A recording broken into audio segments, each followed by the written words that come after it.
mean, you subscribe to OnlyFans, so I don't know what. Yeah, because Rachel has a fat ass. Continue. That's getting clipped. No one clipped that. No one clipped that. You have 12 black people in Latvia. If you're an orphan, you're starving. If stuff was done to you, okay, but any for all, everybody out there. I don't approve of Abdullahi said that people should be hanged. I think that's a bit too far. But Obama black that killing on Papa. That's a break. That's a break. One second. So it's again, the actual draw happened, and so it's actually United versus Coventry. It's Chelsea versus Man City. Why did you do that to him, Mardias?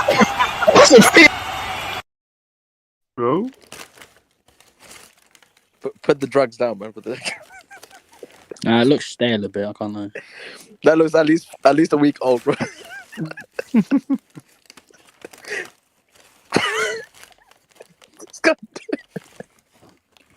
I don't understand. Why are you eating? Your team. Yeah. Why has he got a meal, bro? Why has he got a meal? I don't understand. That's weird. It's got nothing to do with you. Didn't your team play yesterday? No, actually, no. I just let him land. He's gonna land. Okay. He's gonna land. Sorry. This might be a video one. This might be a video one. Right. Okay. God, one correct for once. You have a correct. Kenny, let him land. and then we're getting interest. Kenny is landing.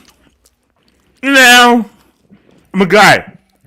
I want world peace. I think there's been too much harm done in the world. I think there's been way too much violence. And even though have world peace is bad, we don't need to be racist. We don't need to be sexist. We don't need to be speciesist. Shout out to my species out there. Shout out to the rats, ants, cockroaches, the pelicans, and the antelopes. We are all one in one family. Protect the earth. Stop messing with the ozone layer. Stop messing with that ozone layer. Why, guys? Why won't you listen to me, guys? When I say I'm the GOAT analyst, it's there's a reason why I'm the GOAT analyst. I'm the best at this. I'm the best. Other guys, I'm the GOAT. I'm the best. So when I say stuff, it's not an opinion or review point. It's facts. Let me say it again, and maybe you'll listen. Never assume in football. I'll say it again. Never assume in football. Liverpool 5-0, 6-0, 7-0. How could they? It's not done. Waske, what did Sam say yesterday? Can you remember what Sam said yesterday? Yeah, I've got that ready, man. Okay, you got that. Yeah, because I've got that ready. Because I think he already made a certain claim. You see, wait, AJ, we're gonna wait for Sam to pull up because no, that's perfect. Sam, he's not pulling. No, he's pulling away. He's not pulling up. Cool. Please, confirm. You see, me and Nomad and Barry were laughed at, but guys, see, me and Nomad needs to be given an apology. So me and Nomad, not only did we say United would get something, Nomad and I were the only ones with the right scoreline. And we were mocked and laughed at.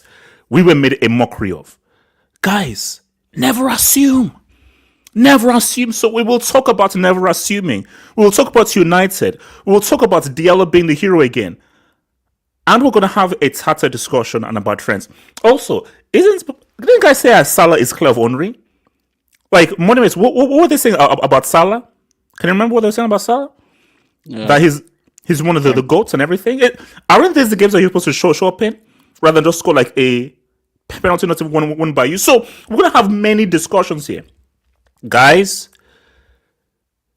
Money-Miss, if your club is serious, this type of thing, it's over. No, Money-Miss, no. Money-Miss, if your club is serious, there's still a chance to live. No, just to live, just to breathe.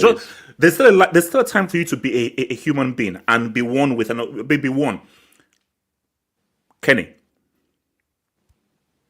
What? Yes. Kenny. No. Wait.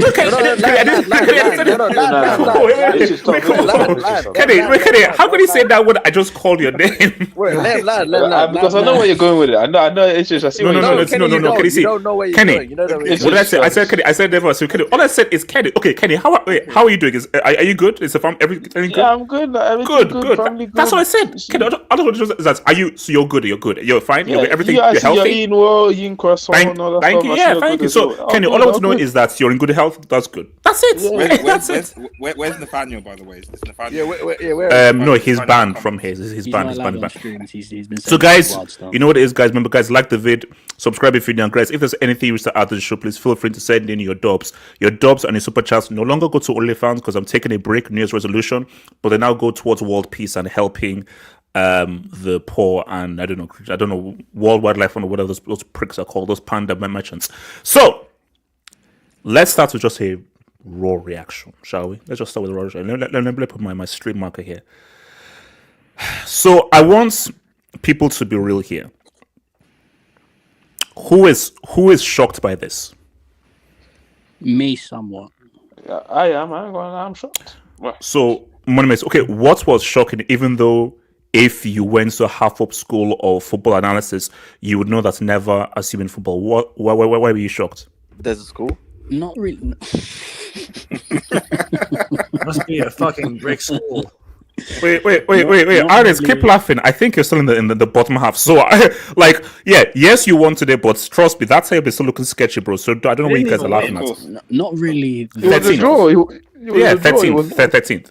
No. The result. Kenny, don't do that. Kenny, don't do that. We have to give them their jobs today. Let's give them their flowers today. But come on. Not really the result, but more how the game actually went, because it was 50-50. Like, bro, they went toe-to-toe with Liverpool at Anfield. I didn't think Man United could do that. Like, I thought it would be sit back, absorb, hit on the counter. But they went toe-to-toe. Bruno Fernandes was balling out. This guy... I want to have a special section for Bruno. I want to have a special section. No. Bruno was balling out. Wait. Oh, the Portuguese were on fire. Hold up. Was Weiske trying to rep Weiske? No. Weiske, you good for nothing. That's why I just the cheek. I just said Weiske, after the abuse, Weiske, don't you please continue to talk. No. Okay. Anyways, talk over this dude. What the heck? Diallo took Trent to school. That might be like an induction worthy. Like, do you know the adoption paper? Yay! How is it? I can't wait to hear from Mike and Elijah and people. How did you make Dalot look good? No. How? He didn't get cooked by a winger. He got cooked by Diallo. Cruyff's, stepovers, nutmegs, ball rolls. Would like just get past him every single time. Like, he had. How does Diallo put you on toast and you want to go to Madrid? Like, you can't. Like, I'm sorry, man. I'm not gonna lie. Cho on, I don't know when Forest play Liverpool, but Cho might be licking his lips, looking at Trent. Oh no! See, okay. See, Monimus. See, but watch Trent have. No, hold up, Monimus. Just you know, you just messed up right now. You know, you just messed up because Monimus, Cho licking his lips, not to come Forest. Monimus, you're still in this title race. No, I'm not. Leave me alone. What's it called? In terms of the game, I just thought Liverpool looked. It almost looked as if Liverpool thought, regardless of how Man United are playing, we're just going to win this game. Whether it's through any sort of way, whether it's through playing bad corner or something, it just felt like they thought they were going to win this game. Let me ask. So, okay, and this maybe to everyone, but I'll go to Monimus. Do you feel social media played a role in Liverpool's performance? Not social media, but I think, like, if you look at the table, you think to yourself, Man United, man, they're not a good team. Like, even when I played Man United, like, I didn't play well, but Man United are so bad that I didn't play well and I still won comfortably. Like, because that's Man United, because they're not good this season. But you could see something out of Liverpool when that Martinez goal went in. They looked shocked because that finish was disgusting. That was a stupid finish. That was a stupid finish. And also, bro, and that's pass from Bruno as well. But the reason why I say so is that I think Liverpool sort of had just the assumptions of like, man, it's going to be 5-0, 6-0, 7-0, blah, blah, blah. You just got off a huge win Also, Newcastle, Liverpool's body language was, as I just said, no matter how well we play, we're going to beat these guys because they're so bad. And that assumption was what killed Liverpool. They just assumed that no matter what, we're going to win. We're going to win. Yeah.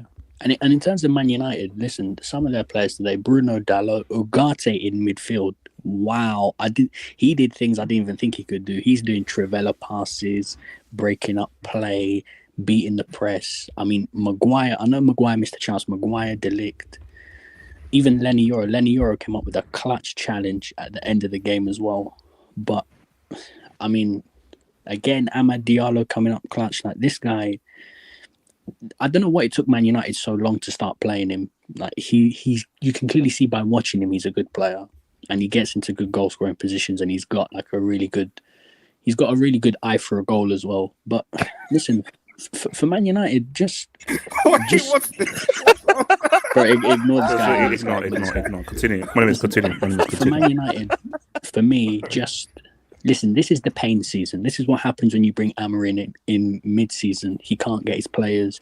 You're not going to be as good as what you can be. This guy's a good coach. Just give him time. Let him do what he's trying to do with the squad. Just write off this season. Forget this season. And then next season... I'm not trying to stay in the league. No, just not stay in the league. They're going to stay in the league, obviously. But next season, just try and get Europa League, win a domestic. Because there's something there for Man United. They're not completely shit. Because in all the big games this season, they've actually played well. They played well against us, City, Liverpool. They played bad. Even Chelsea, they played well against Chelsea. Is Chelsea a big game? Yes. Because again, I want to be clear here. Are you back? Is the title race still on after this draw? Leave me alone. Yes, it is still on. Mike, leave me alone. Mike, what happened, man? What happened? HH, I'm happy. What? Wait, hold on. Let me bring in. Wait, hold on. Wait. Oh my God. P. We should have lost that game. Let's be honest. If Maguire wasn't a brick, he should have put that in. And it should have been 3-2 for Man United. And I have no complaints today. Man United were the better team. There's not me. Look, HH, sometimes in football, and you can learn from this, HH, you just have to accept defeat and say, you know what, your team wasn't good today. And Liverpool were hot garbage. I'll get to Trent in a second. But nothing was going well today. The field was terrible, but both teams play on the field.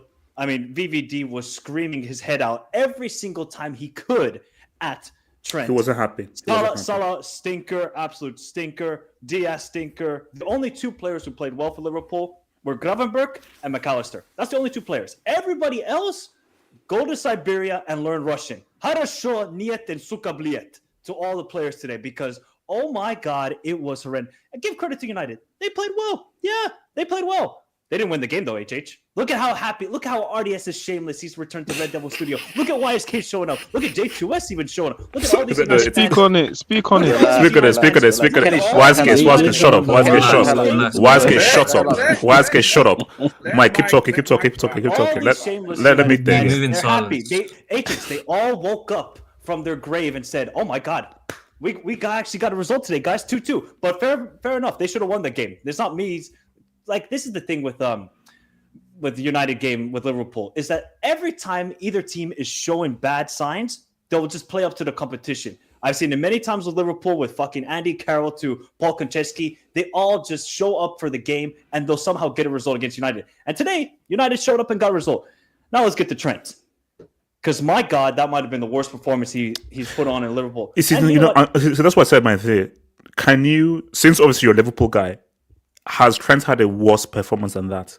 No. I mean, he got cooked by Seagulls, by Mitoma, but this is the worst by far. I mean, it's not like defensively, we always know he's a liability, but it's more just like his passing. Those passes. He made 0 tackles today.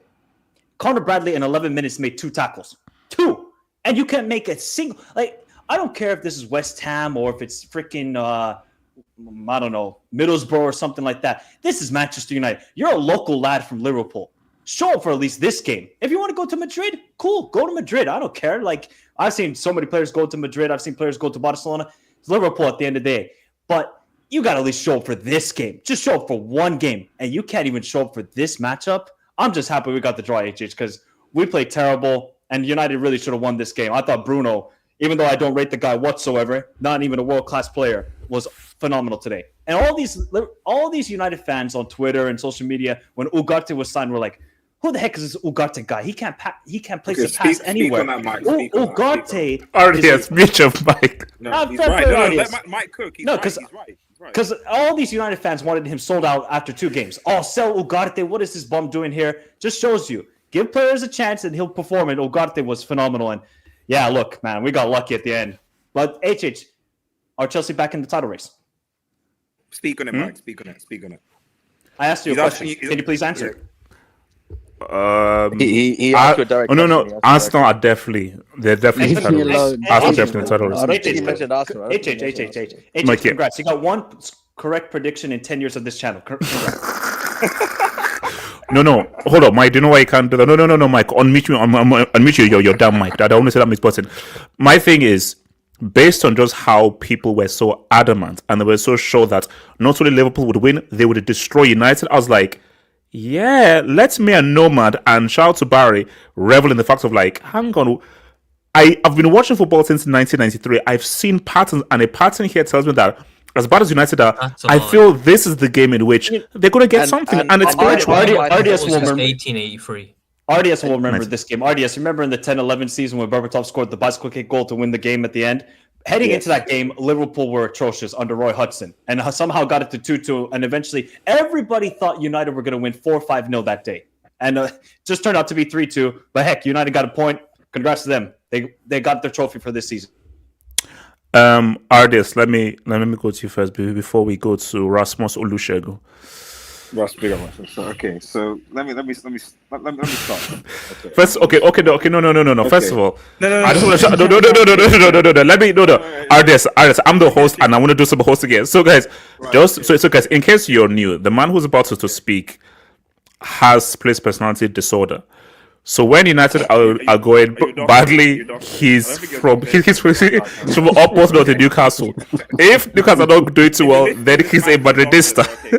So the thing is that so here's the thing: if United somehow conspire to lose to Matt Letizia FC at the crib, this guy will now become either a Newcastle man or a Madrid man. So the man that I'm about to speak is the fakest, most two-faced fan you've ever seen in your life. Go for it. I just want to clarify for anyone listening, like the man who's just spoken is not a doctor and can't give medical advice. So just put that out there. So please, kids, please don't take advice seriously, okay? Right. Hey okay. man, I took med school for a few lessons though, so I think. Is that Nigeria med school? Yeah, no, it's med school in UCL. Paid for a naira. Bro, being admitted to a hospital ain't the same as. Artists, go for it. Okay. Listen. Okay. First and foremost, before we even get into moments, like what I can say, and I'll say this is that, like, certainly for the second half anyway. Finally, do we actually have what is like billed as supposed to be a big game actually be entertained to watch? That's the first thing, you know. So I come the last time of United, because even though, yes, people say United got points with Ten Hag last season with the 1-1. It wasn't really a good game. It was very much, you know, United holding on, 10 men behind the ball type of thing. It was very so. This was actually the first time in a while where you saw United and Liverpool actually going at each other, and it was an entertaining game for a neutral. You know, so if we're talking about games that supposedly advertise the so-called best league world, which it isn't, but actually marketing league, watching at least the second half of this game, you could be like, okay, there's something to this. If footballers play like this and entertaining like this, then I think the Premier League would be a much more enjoyable league to watch than, you know, all the other stuff, you know. So that's the first thing. Put this on the way. So I'm gonna try and be objective first before I become shameless, because shamelessness is coming. The second thing is that, and that comment is a good thing that I was going to talk about, is that there were a lot of people, because HH, you're trying to take a lot of credit for this, but the thing is, HH, the reason why I can't give you credit, right, is because you have posted multiple times that Amorim is a bum, effectively. That he was a bum. No, don't do that. It was a mistake he joined. It was a mistake he joining. Yeah. Why is Kibicha bike? Let me land. And today, Amorim outcoached Slot. both in his tactics and his subs. Because we're talking about individuals like that. That's fine. At the end of the day, there is nothing that I didn't, from what I could see. Because to be honest, Liverpool got their goals from individual mistakes from United. You know, De Bruyne, who was probably the worst player for United today. De Bruyne got sent to Siberia by Gakpo, who stood still given those icy conditions, and should have put his hand down. That's it. Other than that, what did Liverpool do? Okay, yeah, they had a few shots that went straight out of Nana. I don't really remember Nana having to kind of make a really clutch save aside from the ones that went only at that it. last corner. That last corner, but you know, first half against McAllister. Watch these guys lose to Southampton. Let RDS and Whitescape let RDS and Whitescape let them preach. Watch these guys lose to Southampton. But no, RDS, continue.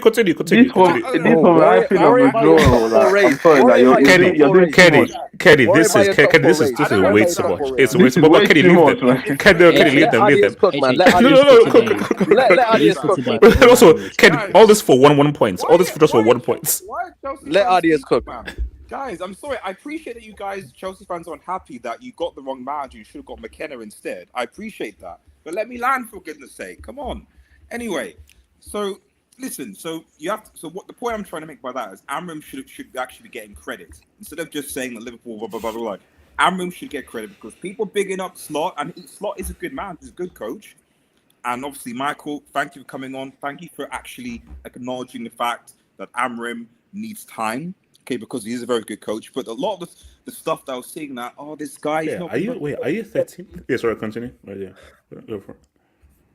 I didn't say anything. Like minus 5. Minus 5. Look, minus 5. Nigeria. RDS minus 5. Continue. Are you winning a I know minus 5. Continue. Are you winning a trophy this season? Minus 5. Continue. Are you winning a trophy? Minus 5. Continue. Bro, they can start off by winning a match. Are you winning a trophy? Yes or no? Chelsea winning a trophy. Why scared? That's a yellow, by the way. Continue. RDS, continue. Okay, fine. Okay, just make sure you win a trophy this season as Chelsea fans. 2 billion spent. Anyway, in the league first. Kenny, United fans, man. The shamelessness of you guys. Kenny, shut the hell up, man. Jesus Christ. No. Look at all that chest off of a draw, man. It's crazy. No. So wait, hold up. RDS. Okay, let me question. Was this down to Amram's tactics or Liverpool just underperformed unexpectedly? Yeah, it's a combination of both. I'm just mentioning Amram's tactics because that's not going to get mentioned. You know, so Amram for me tactically, like the way that he set up this team, especially obviously with our wing backs. You know, I won't say destroyed Slot today, but outmaneuvered Slot today. And I don't think throughout this game Slot really had an answer to it. Like I said, we gifted Liverpool their goals. Not that we were outclassed, and I don't think Slot really changed anything towards the end of the game. If anything, after the equalizer from Amad, which was I think 78, 80 sorts of minutes, Liverpool had nothing. Liverpool had zero. You know, as far as the individual Liverpool players go, I mean, you know, I think I'll leave it to Wisecape to cook Trent. All I'll say is to add to Michael's point, it all seems to be established that Diallo is not a left wing back or left back. He's a right back. So not only did you get schooled by Diallo, you got schooled by someone who's not even playing in his natural position. How does that like he's not? That's not his natural position, and you're still. No. It's Trent has to hang his head in shame. Trent was dominated today. I don't know what that was. For me, at one point I was like, is he actually an English international or San Marino player? I couldn't tell the difference. Possibly San Marino might be looking, you know, we're better than this guy. So Trent was awful today, and I can understand why VVD was going at him. Penla was locked. Okay, Penla was locked. Okay, that's crazy. Maguire. Wait, hold up. Who is Penla? What's No, Penla. Oh, Penla. Bro, that's wild. That's wild idea. Penla was I mean he was locked today. Let's be real. What did Penla do today? Okay, he scored the pen which Anand almost saved. What else? He was locked in by Maguire and most of the time to live. But certainly Maguire. I'll be honest. The only time I noticed Salah was when he scored the penalty. I'll keep the stat. That's real. It was real. That's like, real. Let's if Liverpool doesn't want to be objective, he's and shout out to the fact that he's on the same number of goals on Henry, by the way. Fair enough. Wait, is that real? Yeah, but he's played, I think, 30 more games. Yeah, and it was a penalty. So hence penalty. You know, he's on the same number as Henry, but it was a penalty. So it is what it is. But overall, you know, obviously McAllister, I think McAllister and Gravenberg, I agree, Michael, were Liverpool's players today. I don't know what Diaz and even when Joss were coming on were doing. I think they were ineffectual as well. But you got to give credit to United boys today. Like, you got to give credit. Like, and the thing is, this game, as well as the City game, it's not the fact that United were this kind of like defensively strong, as it were, team. These guys actually played one when Artists. You've talked a lot without giving me credit. Give me credit for my prediction. I'll give you credit. And no. So basically, give me a normal credit for our prediction. We both said 2-2. I'll give you credit for your reverse drinks because there was clearly some reverse jinxing going on. Wait, hold up. Okay, why is it reverse jinx? Where like, bro, it doesn't involve my team. My team. Wait, hold on. Actually, no. Okay. Yes, my team. We're basically shining our UCL trophies. Right. That's what we were doing. We were shining both our UCL trophies. That's what we're doing. RDS, isn't this the same guy that says he hates Man United more than he loves Chelsea? I know. I did that for content and just for amusement. I did that for comedy. No, we've got the receipts. Don't worry. Isn't this the same guy that 10 minutes ago was just saying to Money Mace, "Are you guys still in the title race?" Whilst calling Kenny, saying, "Kenny, do you remember when he said Kenny?"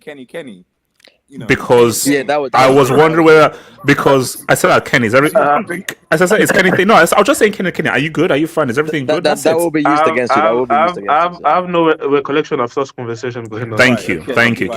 I can bring it back. All right, so okay, let's continue the business before I come to this Watsky dude. Shout out to Downwinds Global. Thank you for the Dubitsky. I know everyone is going to blame Maguire, but as a striker, you have to shoot. I'll give us that. Alisson was off his line looking confused. If Forest get a result on Tuesday, Chelsea or Arsenal better take their chance. When you call yourself a 9.5, once you're called the Dutch Jay-Z, and once your own fans boo you after being taken off after 20 minutes, your confidence is lower than exactly. Zex, basically, I knew for a fact that Zex was not going to shoot. He was going to pass the ball. And then, see, for me, Maguire is a defender. But even if you're a defender, you don't score to Maguire. Just get it on targets. If let's say the ball lens, fine. Just get it on targets.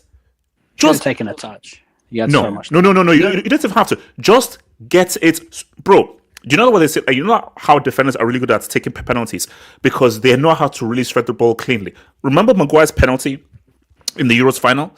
Maguire, just put your laces through it and just hit through that ball. He just had a poor connection of it. If he just hit that thing on target, full power, full tilt, goal.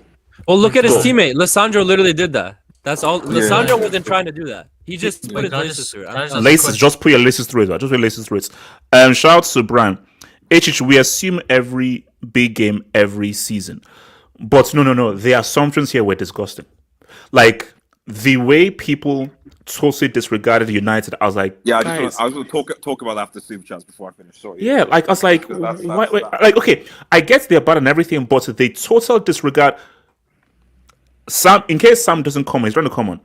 Sam even said that the title is done. They've won the title. I said, Sam, but what if you draw points? I said, no, it's done. We've already won the title. I'm like, Sam, I've saved that. And that could come back to really harm you. But you said that the title is already done. There's a team in light blue who are starting to find form again. And okay, no. Okay, here's the thing. Guys, dude, they're 6 points off Arsenal, and Liverpool go to the like, if City win this league, this is officially going to be a UCL channel. There's 6 points. I'll just double it in like the big leagues and everything. But this whole EPL week to week, then it's a done thing. Basically, I will go back to 2010 settings where guys you tune in for the UCL. Hokage. At some point during the season, I'm pretty sure Liverpool go to the Etihad, Chelsea go to the Etihad. Like, the only big game they have left is that they have to come to us in February. That's it. So I think so. At the moment, they are 12 points, and Liverpool have a game in hand. And guys, book it. They're not beating Everton. That's a draw. Like Everton are not beating Liverpool. No, they'll drop points against Everton. They will drop points against Everton. Like Dyche is going to do something. They're going to drop points. Just gonna do something. It's still 13 points. I'm sorry, man. Like, nah. Kenny, Nah. draw here, then a cheeky L, and it is just win. Kenny, Miss Smallwood will rise. Miss Smallwood will rise. Lost. And then Arsenal draw here, a draw here. Oh, Jesus sucks. Havertz sucks. Yeah, Chelsea draw here. Wait. Hokage, spoiler alert. If City don't win the league, they're coming second. Spoiler alert. No, that's exactly what's going to happen. They're going to play second. Yeah, they're going to come second. Shout out to Serie Stepanov. Liverpool looks tired. This rock and roll ball. First off, this isn't rock and roll. It's actually far more methodical than Klopp's whole thing. And they were not tired. I just felt they were just bad. And Amorim just nullified them. And again, people don't agree with me. I feel that mentally, psychologically, they assumed that they would beat United because they were so bad. 100%. Shout out to the Don. I hate Bruno, but he was quality today. And Ugarte. Bruno was very, very good. He was like that pass to Lisandro, like great goal. That was a great pass. Like that pass created that goal because no one saw that pass. Obrigado Brazil. HH, nowadays with how stupid football has become, we need to drink on such a game. Respect for both teams to keep the classic alive. That's what I'm saying. It was an entertaining. It wasn't entertaining. It was an entertaining game, So it could have been. It wasn't. It was entertaining. No. That first half was ass cheeks though, but the second half was a lot better. Shout out Obrigado. There wins Clovel, man. I know everyone is going to blame us. You've read this before. Oh, yeah. So I think it's said it twice again. Okay, but here's the thing. I'm just about to say, is this still a classical game? Can you still call this a classic? Like, that not the second half was. Well, it's the biggest game in England. There's two big teams, so. Wait. And also. Wait, hold on. Wait. Biggest game in England doesn't involve Chelsea? What? No, it doesn't. Your biggest game against it's like wait. How does that work? Yeah. Your biggest game is against Fulham, bro. Wait, who is Chelsea's biggest rival in London? Brentford or Fulham? Fulham, yeah, I think it's Fulham. Yeah. No, it's Madrid. Shout out to your boy Mega. Mega. Can I read the dop? Wait, guys. What was Onana doing? And it almost worked though. Did you see him just try to walk through? He was trying to walk to the halfway line. Because wait, get back in goal. But he almost saved it. He actually almost saved it. That technique of the guy holding the ball, like we all know he's going to take that damn pen. No. But you know why they do that? It's like because they want to try and get into the keeper's head and mess up the penalty spot. So you just have a guy to hold it so basically the guy who's really taking it, he's like in a huddle. So you can't mess with him, and then once he's about to take it, then boom, because you can't say or chat anything. So it does work. But if Cristiano, for instance, saying things to me, so it's not going to bother him. Like there are guys who they're so strong, like Balotelli. You can say anything to Balotelli, he's going to score that down penalty because the guy is a bit nuts. So, but for some other guys who are a bit weak, it is good just to have a guy just to be like, all right, look, boom. Craven 18, Chelsea, HH. Crow 18, man. Come on, speak on it. Wait, can you expand on this? Here's the thing. Oh my god. Kenny, all right, okay. You know what? Because because of what Kenny said. Because of what Kenny said. All right, okay. All right. Shout out Kenny. Kenny, I thank you. Kenny, Kenny knows what else. Kenny, thank you. Thank you, Kenny. They're trying to keep you, man. He knows. Kenny, I thank you. Kenny, I thank you. Shout out to Blaze. The cheek of Liverpool fans when you compare Trent with Reece or Hakimi. Reece? Who's Reece? No. Reece is good. Hakimi. Who's Reece? Reece's Pieces. Who's Reece? Reece. Quality candy, by the way. As if you're doing Messi Garnacho comparisons. Trent is good, but he ain't all that overrated. Look, Reece is so overrated. Look. Okay, Trent had a bad game. Well, I don't even know who Reece is. We can't call Trent overrated just because of one bad game. This is the worst game I've seen from Trent. But he's had multiple stinkers though. He's had multiple stinkers. Worst game I've never seen. Not like this. This was an all-time low. To be cooked by Dalot, who is one of the worst players in the EPL. That's an L. That's an L. Wait, he got cooked by Garnacho. No. That's just one thing. Dalot, who is not even playing on the proper side. Come There on, was bro. really one point where he just took the ball and just kicked the ball and ran. He just kicked the It ball was and ran messed and up. got past him. Shout out to Abris Fit. Can Liverpool fans apologize trying to gaslight us on Trent's defending? Trent's forgot Vinny played on the left in a UCL final. Bradley is ready to replace. Look, Trent has never been good at their defending, but this game was just an all-time clanger. It was just an all-time clanger, man. I'll try again. Dumfries over Trent right now. Trent is thinking of Jude. Well, obviously not in that way, but what? Dumfries is still a broken clock. He's still a broken Dumfries is a wing back as well, but like, I know. I don't think you compare. He's a wing back, and no, Dumfries has had some. There's a reason why he's called a Dumfries. He has had some trash games, bro. So yeah, I don't know about that. But if I had to choose in a particular system, I'm taking Dumfries over Trent. A system with wing backs, I'm taking Dumfries. A system with like a flat back four, would I still take Trent in a flat back four over Dumfries? Listen. Yeah, okay, I'll take Trent. I'll take Trent over Dumfries. I'll take Trent. Judge RF, we definitely do judge it. Betty, member, thank you. Bring Brick nominee Nathaniel back, please. Yeah, what happened? What was the way? Why is it? Ardias, where do we start? He was saying that he likes Money Mace. He was saying just some very weird cringe. This is very cringe. Just some other stuff he said he liked the voice of a certain person. I don't know who. All right, okay, Kenny, that's enough. Kenny, that's enough. Kenny. Okay, what we're not going to do is revisionism on United being crap. Even Ipswich at Southampton have had amazing performances this season. It's just typical Prem football. Oh no, look.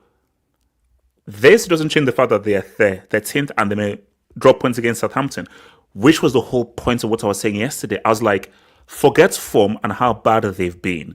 Because it's Liverpool, because of this whole assumption that they're going to get penetrated with no loop, they're probably going to get a result. I don't understand some of the comments because people talk about revisionism. And this was going to be my final point, obviously, before we finish, is that the issue is not about revisionism. Every United fan, obviously, is not happy that United are third to be playing crap. The issue is that almost every single person coming into this game, including the Liverpool team themselves, were like, we are going to drop 7 on United at Anfield.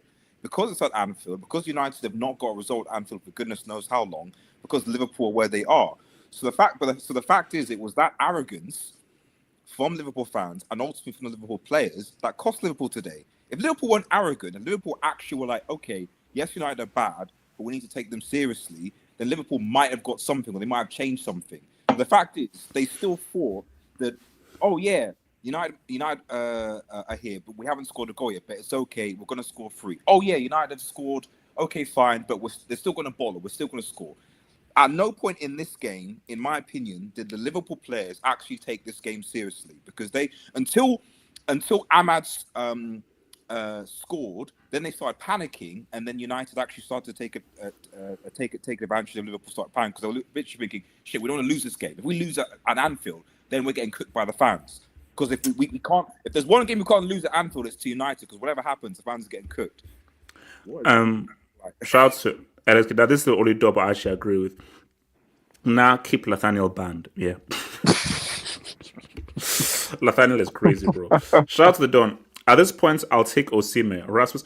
Okay, here's the why. Don't do that why? to Osimhen. He's way Why don't do that? Don't do that. Rasmus is horrendous. Irish, bro. No, the guy's ass. Osimhen has a league title, so send them both back to Lagos, man. Blaise, Zexi was offside for the last chance. Drop a brick for. Was he? Are you sure he was? I don't think he was. I think they spoke about it in the studio. I don't think he was. I think it was close, but he wasn't. It was close. I don't think it can be definitive about it. It's 50-50. Okay, so what's the call? Wise, what do you want? Right. So Sam's not here, unfortunately, so I can't do what I wanted to do, but it is what it is. Eva's undisputed. Eva, there's a lot of, aside from Michael, where are Elijah? Fans? Elijah. Yeah, no, Elijah. No, I think not. Elijah is still a chill guy. Apparently, he's still a chill guy. Okay, so. I see. Go on. So I can't. I had something planned for Sam because he's speaking very loud. So I want to start off like because one of the commentators said that the goal that Lisandro scored was the first goal scored at Anfield by a United player in 6 years. Wait, hold on. Let me give you a Mugbe. Hold on. Let me give you a Mugbe for that. Yay! Mugbe. Wow. 6 years, bro. That's over half a decade. Rooney was still playing. Jesus. That's mental. And I'll be honest, I was not expecting this. And for those of you wondering, I am still out on loan to the universe, so I'm not part of this whole thing anymore. But I did not expect this result. And this guy with the shades gloating about him getting the score right. It's probably the first score right he got right in nearly, I don't know, I've had many score 20, lines, 30 but years. I'm like the GOATs analyst. I'm 20, really good 30 at years this. minimum. There's no way Brazil That's lose like my this in their 15th own one I've hometown got against right. Germany. I think Hamza actually put it perfectly in the 2-1 Barcelona. Hamza put it perfectly in the streets. Like if you talk enough shit, bro, at some point you're gonna get it right. So, but hey, shout out to you, man. I still believe. I agree with Adias. Actually, I think it was a reverse jinx, and you just what's it called? That's Diego. That's a yellow. But that matters to me. But that is a yellow. So so I think you were trying Class to B brick analyst.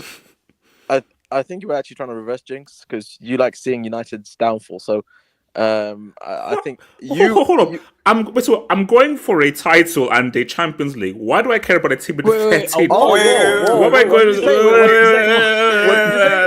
did you say? YSK talk. YSK. Hold on. What did you say? YSK, we have many people that are waiting to talk. You said, hold on. Forget the title. Forget the we title. have many people waiting to talk. Wait. Hurry up and He said CL. Hold on. I know. There's a lot of people to talk. Hold on. So you're preparing for the 2026 UCL, right? So because it can't be this year, because you know.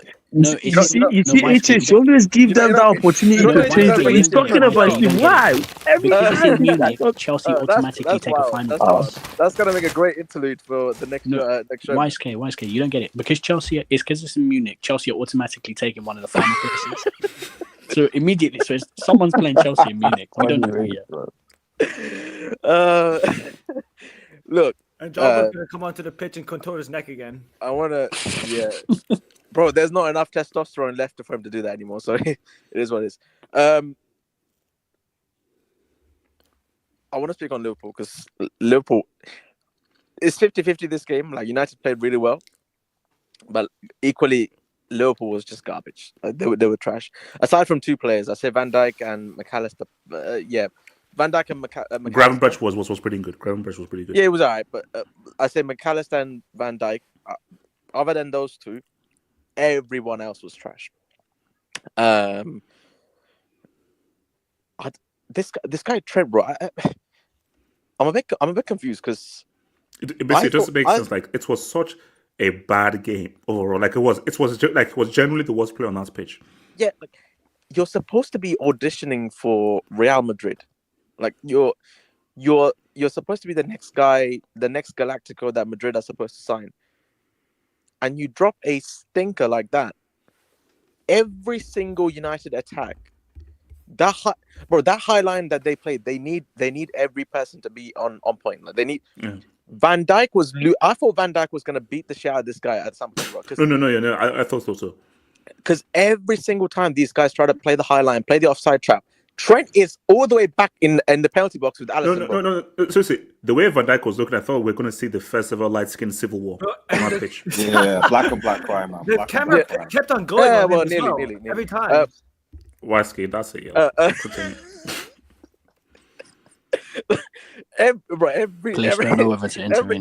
Every highlight they play, bro. This guy Alisson was Trent was having chats with Alisson, bro. I didn't know.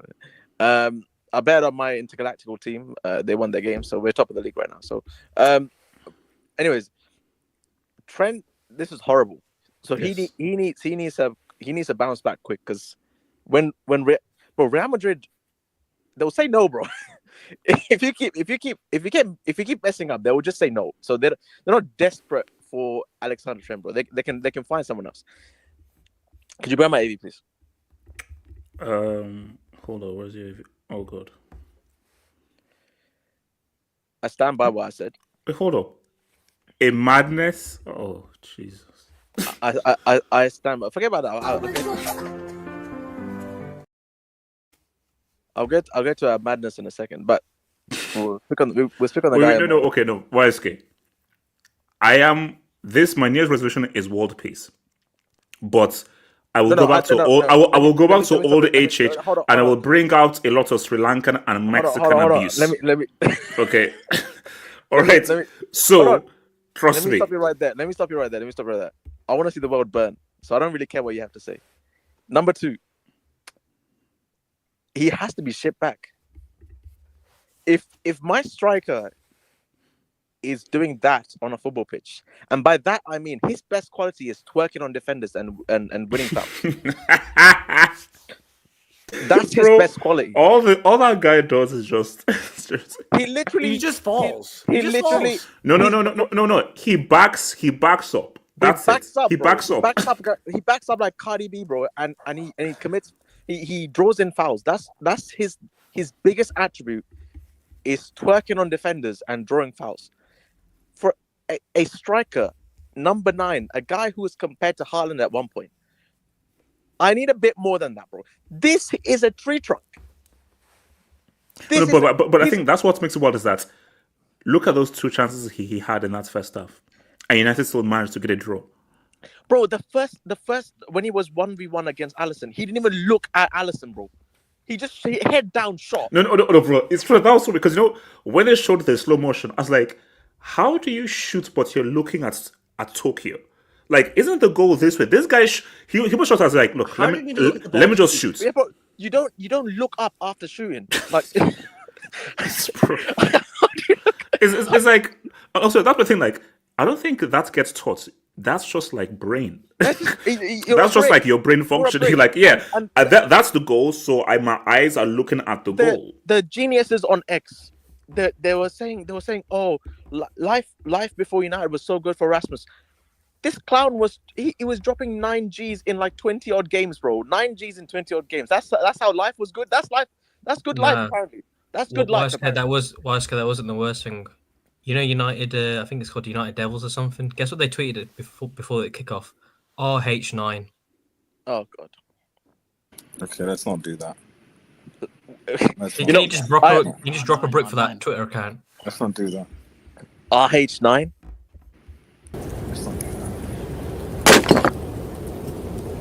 Footwork. It's non-existent. RH9 is. Look, I have Garnacho AG17. But I would say though that Euro tackle was Maldini like. Oh my bro. That's my next thing, bro. That was a mad tackle. That tackle, I screamed like it was a goal, bro. That was clean. Because, bro, I knew it was. Was it Nunes? It was Nunes. When that was. Yeah, it was Nunes. I knew it was Nunes, so I was. Anything could happen with that guy, but when the tackle came in, because I thought he would have conceded a pen, because the distance between Euro and Nunes looked a bit too far to slide in like that. But bro, he won that clean. He won that challenge clean. So shout out to Euro. But yeah, United desperately need a striker, like an actual striker. Not one of these make believe like 9.5s and all these like none of this crap. Just a pure striker. I know they're hard to find, but just scout, like actually do your job and find good football players. Like that's what you're getting paid for. Do that. I want to speak on Bruno. Now, no. Don't speak. You mean you want to apologize on Bruno? So begin with I'm sorry. Apology. No. He's still a rat. He remains a rat. And he is the worst United captain of all time. This game, I'd say this game was his best overall game in a United shirt, probably for the past 2-3 years, maybe. His overall game. Bruno always manages to show up with an assist or a goal or whatever. He stat pads. His overall game today, I think he was the best player on the pitch. That's ridiculous. Crazy. That's ridiculous for me to say. But I think he was the best player on the pitch. And that's with the quote unquote prem goal on the pitch as well, by the way. So that's with that guy on the pitch. Salah. No. At Whitegate, Penla. Let's get right. Sorry. Yes. Sorry. For today, it's Penla is crazy. Penla is crazy. Penla, the Prem goat.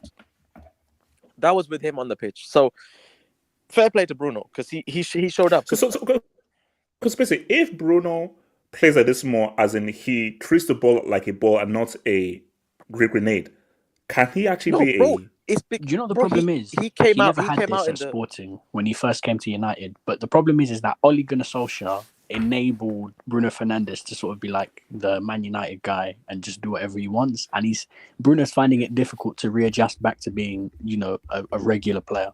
You know what was crazy? Bruno in the post-match interview, he himself said it. He played a bit more relaxed, a bit more calm on the ball. And bro, it's one game. I get it. But he just needs to slow shit down, bro. This guy is 100 miles per hour all the time. Looking for through balls. He just needs to calm it down. Ugarte had a very good game as well. Look, have you screwed over Liverpool's title charge? Have you ever made people pause, or is it still regular settings? So wait, sorry. So are you saying that Chelsea are back in it? Is that what you're trying to say? I'm saying we're taking each game as it comes. So no, but are you saying you don't concede the title then, HH? Yeah, exactly. No. It was Havertz. It was a through ball by Havertz. Yeah. And where are they now? He's down bad when he's flexing the 2021. No, he asked the question. It was a through ball by. I think it was a through ball, and then Havertz, and then I think he tried to, and then he went round and he went in, and then that was our second UCL. Like our first was in 2012. And when about the ghost run? He's flexing a player that doesn't even play for his club anymore, right? It's wild, isn't it? It's weird. So last time United won the UCL, that was when was that 20? Is that 09? No. Was it like 09? Wait, was the Avengers out there? I'll tell you when they won it. After Iron Man. You won it when you last had hair. I'll tell you when you won it. You were using a comb back then. I still use a comb now. This is by choice. You lost. This is by choice. You're the only team to lose the UCL final in their own backyard. So that happened in 2008. Number two, that joke got old like years ago. It pains you. I know it pains you. You know the obvious thing is United could get relegated. Chelsea will never be as big as United, bro. Like, of course, not even remotely close. And that hurts this guy. He loves that. He loves Chelsea Football Club. You can't be a big club and be 13. He loves Mbappe more. You can't be a big club and 13 because that doesn't make sense. You can't be a big club and 13. Look, see, well done for the draw. Well done for the draw. You can't be a big club and 13. Never sniff defeat. Kokage, can you please go to my Kokage? How did you view this game, and were you shocked that United were able to get a draw from this game, even though me and Nomad foresaw this? Streets, get those combs up on the streets, man. I mean, streets. There's a comb emoji. There's a comb emoji. And the Russian flag. If you don't do that, man. Like, especially now, stuff is crazy. You don't use a comb these days. Stop lying. You don't need to. You don't need to lie to your community, bro. It's okay. Wait, what do you comb, bro? Your eyebrows? No, he's combing thoughts. It doesn't matter. Continue. Wait, do you comb your little beard? No, he's combing his thoughts. Okay, can you please talk? Okay. Bro, that's not beard, bro. That's trenches.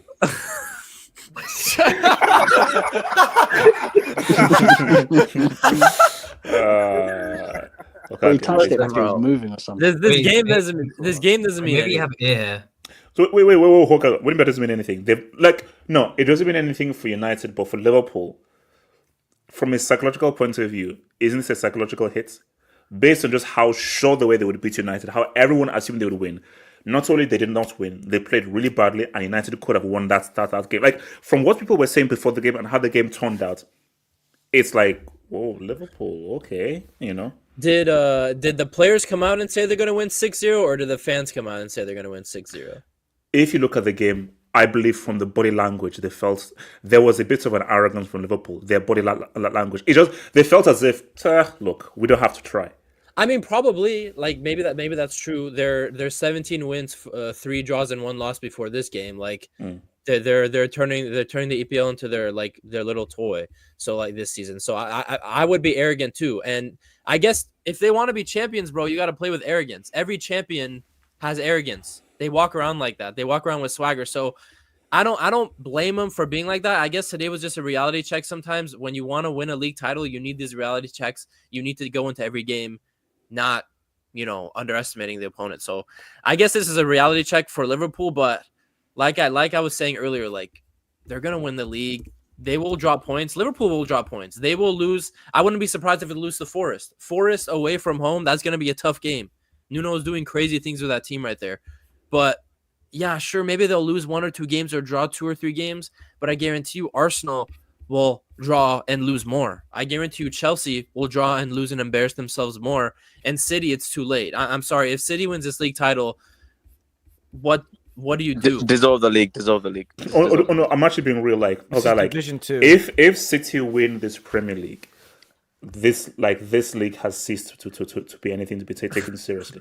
It's done. But okay, here's the thing. 1-1-5 needs to come in clutch. Okay, here's the thing. Liverpool. First of all, Liverpool, they're not going to run away with the league. This wouldn't be like it's done in March. That's not happening. So Chelsea are still in it. Who's in it? Who's still in it? Who's in it then? Oh no, Arsenal's still in it. Yeah, City are still in it. What? City are 12 points. 12 points up. Bro, you're saying City are top. No, you can't discount City. You can't discount City, Arsenal. No, I understand you can't. I understand. You make no sense. You're a So if a team 12 points behind is in it, so you're suggesting Chelsea then must be in the title race? Yeah, Hokage, in answer to your question, Arsenal's still in it, and you can't discount City. You just can't. I understand. Can't. I understood that you can't discount City in November. I was saying the same thing. I'm saying, Liverpool fans are going to be humbled. Bro, we're in January. If they win their game in hand, they're 15 points ahead of Manchester City. There's no way. The only thing, the one thing City has to do if they want to win the league title, they'd have to do like what they did in 18-19 or whatever, where they win every single game in the second half of the season. But I'm sorry, bro. I saw that defense against West Ham. Knots can be that defense still sucks. That defense is still trash. So I'm sorry, they're not gonna go like 16 games unbeaten like they used to. So Liverpool are gonna win this league. So that's why I say this game means nothing. Like, cool, Amorim, he took points off City and United within 3 weeks. That's cool, but you left Sporting. I'm still looking at Amorim like the biggest clown in Europe this season. You left the Sporting project for this dumpster fire project. So what's your take on Trent? I don't know. Like, it's one game. I mean, I thought he was pretty good this season. I feel like he's been underwhelming the last month, but I'm not going to say he's trash or anything. Like, there's if Real Madrid comes calling for you, are you really trash? I don't know. I can't call a guy trash when Real Madrid is twerking for him. Like, Trent, if you keep playing like that, though, Real Madrid's not going to keep twerking for you. They're going to move on. They're going to find someone in Spain that could do your job for them. In fairness, though, he's going to be a free agent. So there is an element of we'd still probably take Trent on a free with decent wages than spend 50 million on getting. Last time we took someone for free, look what happened. No, but I think but here's the thing: if Trent keeps playing like that, Liverpool fine. We'll take Bradley. It's one game. Real Madrid is not taking Bradley. No. Okay, it's one game, but he was ass cheeks, bro. Like, that was a special ass cheeks game. Dallo cooked that guy. Dallo cooked that guy, but cooked by Lot. Jesus. But to be fair, didn't Bradley pocket Mbappe? True. Actually, he did. Yeah, he did. How many World Cups does Bradley have? How many World Cups does he have? Wow. How many World Cups does he have? Wow. This is shameless. I know we've been talking about Henry and Salah and stuff for the last month. I think this is a perfect example today as to why I'll always prefer Henry. When Salah doesn't, I know he scored a penalty, but when Salah isn't scoring or assisting, I don't count penalties in a game like this. When he's not scoring or assisting, Salah's usually not good. He's never stellar. So because I never got to give my take on it. The thing with Salah today was perfect for me. With all these Salah Henry conversations, Henry, he probably has 100 games where he didn't score or assist and he had a great game. Salah, when he doesn't score or assist and have the impact he's having, usually is a ghost. And I just want to say that. You know what it is? No, that's so. Because it's interesting the whole Salah Henry thing. Like that Henry goal, I don't know whether you guys remember it against United when United had a Barthez, where he flipped it over the guy and put it through. I believe so. Was that 1-0? 1-0 to what's it called? To win the game. So, has Salah ever done that? Because see, Salah has scored loads of goals, but against a trash United, and those goals have just been part of a stats padding session. When did Salah score an amazing match-winning goal in a closely fought game? Like either against City, but see, really, the real guys are City, or maybe putting an Arsenal. When has Salah been? Oh, Salah dribbled past like 5 people and scored against Man City in like 2021 or 2022. And what did that goal do? Was that the winning goal? Was that the difference? No, it was 2-2. It was an equalizer. Yeah. Okay, that's one. The amount of stuff that Henry has done to be definitive and an individual has been crazy. So that's why I think Salah's argument is on a stats thing, a consistency thing, and record-breaking thing. But that is what I always said. I still feel like if you put everything into account, Salah can be great if you put everything into account. But one thing that Salah will never beat Henry on, Henry will always be the superior player. In terms of just technically as a footballer, Henry will always be the better football player. There will never be a point where I'll say, oh, Salah is a better player than Henry. Nah, never happening. But for everything else, consistency, watch, like, okay, my thing that if Salah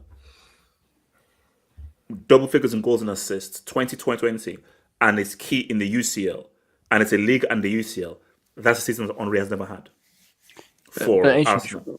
But HH, where I want to chime in on this is, you know, when you score goals 20 years ago, way more than goals now, because the crop of centre-backs you're fighting against 20 years ago, more serious. What a centre-back can do to you 20 years ago is, HH, centre-backs could do GBH against you 20 years ago, and after 6 fouls, then they get the yellow card. And also, do you know what the key thing is? Remember, so the inside forward is like now like the new striker. So if you're Salah, you're not going up against a central defender. You're going up against a left back, mostly. Now, obviously, you may run into a defender if you're a 2-on-1, but really, your battle really is against that left back if you're Salah, because you're obviously on the right. If you're Henry and you're a striker, you're going up against a thug in that central of defense. So that is one thing where because again, okay, am I wrong in saying that it's easier for the inside forward now than it was for the striker back then? There's more, what's it called? I'd say yes, because players can't really touch you like that. Players do the smallest foul, they get a yellow nowadays.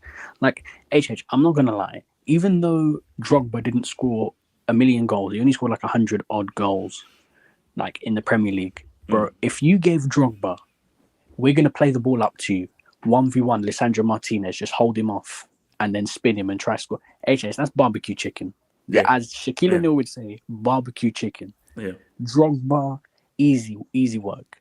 Thierry Henry, easy work. Ruud van Nistelrooy up against this crop of centre-backs, he's scoring 60 goals a league season. Like, strikers nowadays, they have it easy. That's when certain like guys didn't. That's when you know either you're too young or you just didn't watch football back in the day. I'm like, Carvalho. Oh come on, bro, Yap Stam. Carvalho, even like Spurs had quality centre backs like Ledley King and Sol Campbell. No. Basically, on average, quality centre back. The defenders of the 2000s, just on average, are way better than they are now. Because do you know what the difference is? Is that in this day, for a defender, it's defend. How good are you on the ball? Back in those days, you're basically San Quentin. You're a thug. We want thugs. Exactly. So my thing is that okay. We're not here for you, first of all. First of all, can you break this guy's legs? Short cross tacks. Can you be a So, first of all, it's basically, it's your thugometer. Your thugometer needs to be like 9. You know, like in Dragon Ball, it's like, your thugometer has to be like so high, it basically breaks like the whole like analysis, like glass and everything. So, The defenders, their main thing was these guys, they knew how to defend. Defenders right now, they're not defenders purely. So no, middle. I've always said this: middle like tier defenders, like mid-table defenders that play for Brentford and like Wolves and these sort of teams. They're better defenders than the mid-table defenders of previous years. Top defenders. There's a guy called, and I think I just don't know, Neil Razor Roddock. This guy was a gangster. He was not here to play. He was here. See, he's here to basically kill you. He's just there to fight you. I think you're old enough to remember a player. I think RDS might be old enough to remember a player centre back called David Batty. That guy used to break legs. Break legs. Batty was crazy, man. Horrible centre back. Because my thing is that it's like don't compare the defenders you have from now to before. This is why I say, look, I think that the defenders, look, Van Dijk is a great defender. But you know what we say about Van Dijk? How good would Van Dijk be in the 2000s when you're going up against? Because who is Van Dijk going up against? Cody Rhodes? Darbibi? Who's like Cody really Rhodes? Cody Gakpo. They're on his team. How can you go against? They're on his team, bro. My god. Yeah. So because my thing is that how good will Van Dijk now do up against like? He don't understand it. So you realize what you just said. What? Yeah, I know he didn't realize what he said. Anyways, he can't. How can he play against Gakpo first? Cody Rhodes is on his team. Oh my god! Oh sorry. Okay, you're an idiot, man. You're an idiot. Bro, drop the break. Yeah.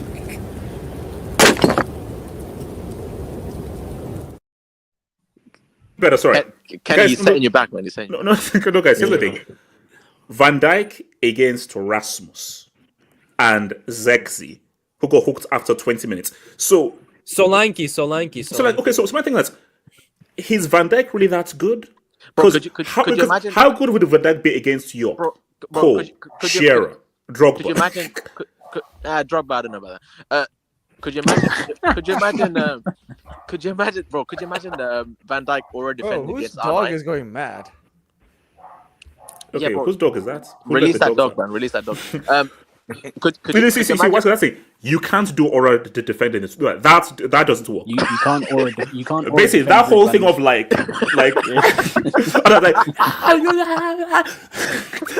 this doesn't work against share and everything. It doesn't work.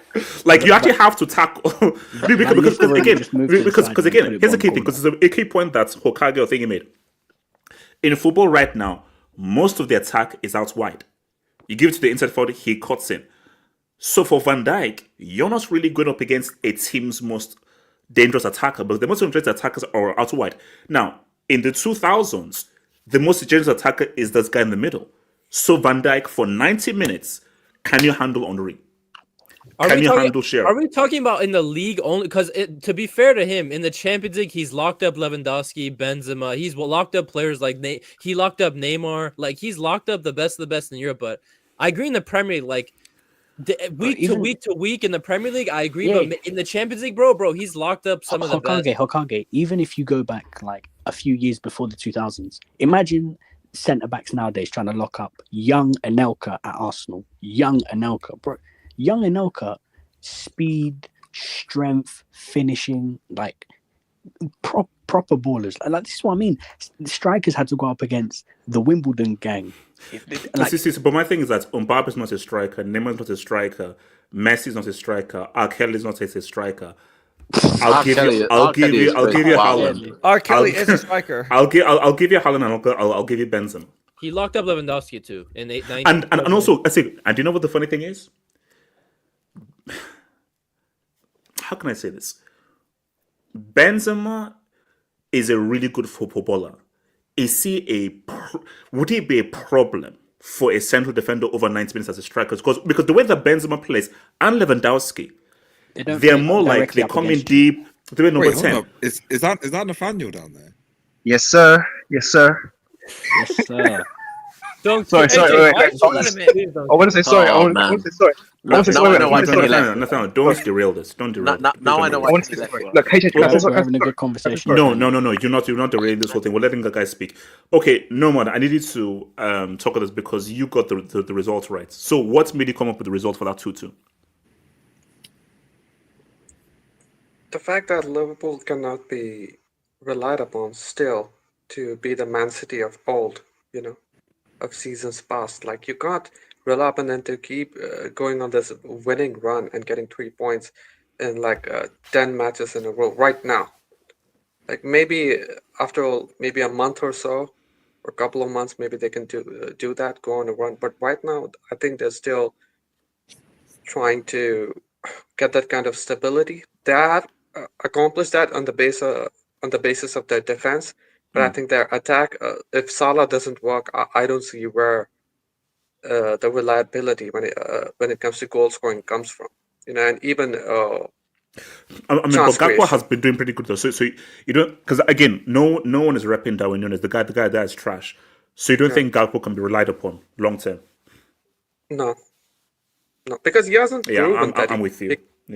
He hasn't proven that he can be relied upon. Like, he has. He's doing pretty good this season. He's really pretty good this season. Of course, he has talent. He comes up with a chance created or an assist or goal every now and then. But can you rely upon him to consistently give you something special, especially in high-profile matches? I don't think so. So that's the thing. And also, no one is talking about this. Like, nobody. Like, I think I'm the first person to talk about this right now after the match. The contract negotiations with Salah and Trent, it has played on their minds. It has affected their focus. No, but it has been happening for a while. I thought you were going to talk. I thought the trend is more interesting. Salah was amazing in the previous game before this game, and that kind of thing had been running for months. So you can't use this as an example for the whole contract. Yeah, but just now, I think Salah came out with a public statement that this would be his last season at Liverpool or something.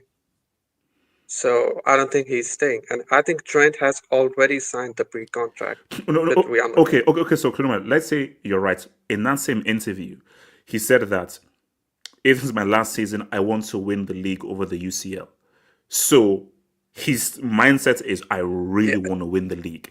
So this bad performance does not make sense then. Sure, but Aziz, of course he wants to win the league. Why not? Like, he wants to go out with a bang.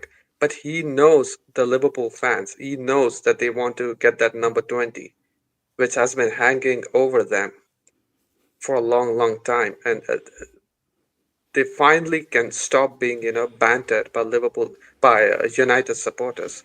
Like, he understands what Liverpool fans prioritize. He knows that. So he knows that number 20 means a lot for Liverpool.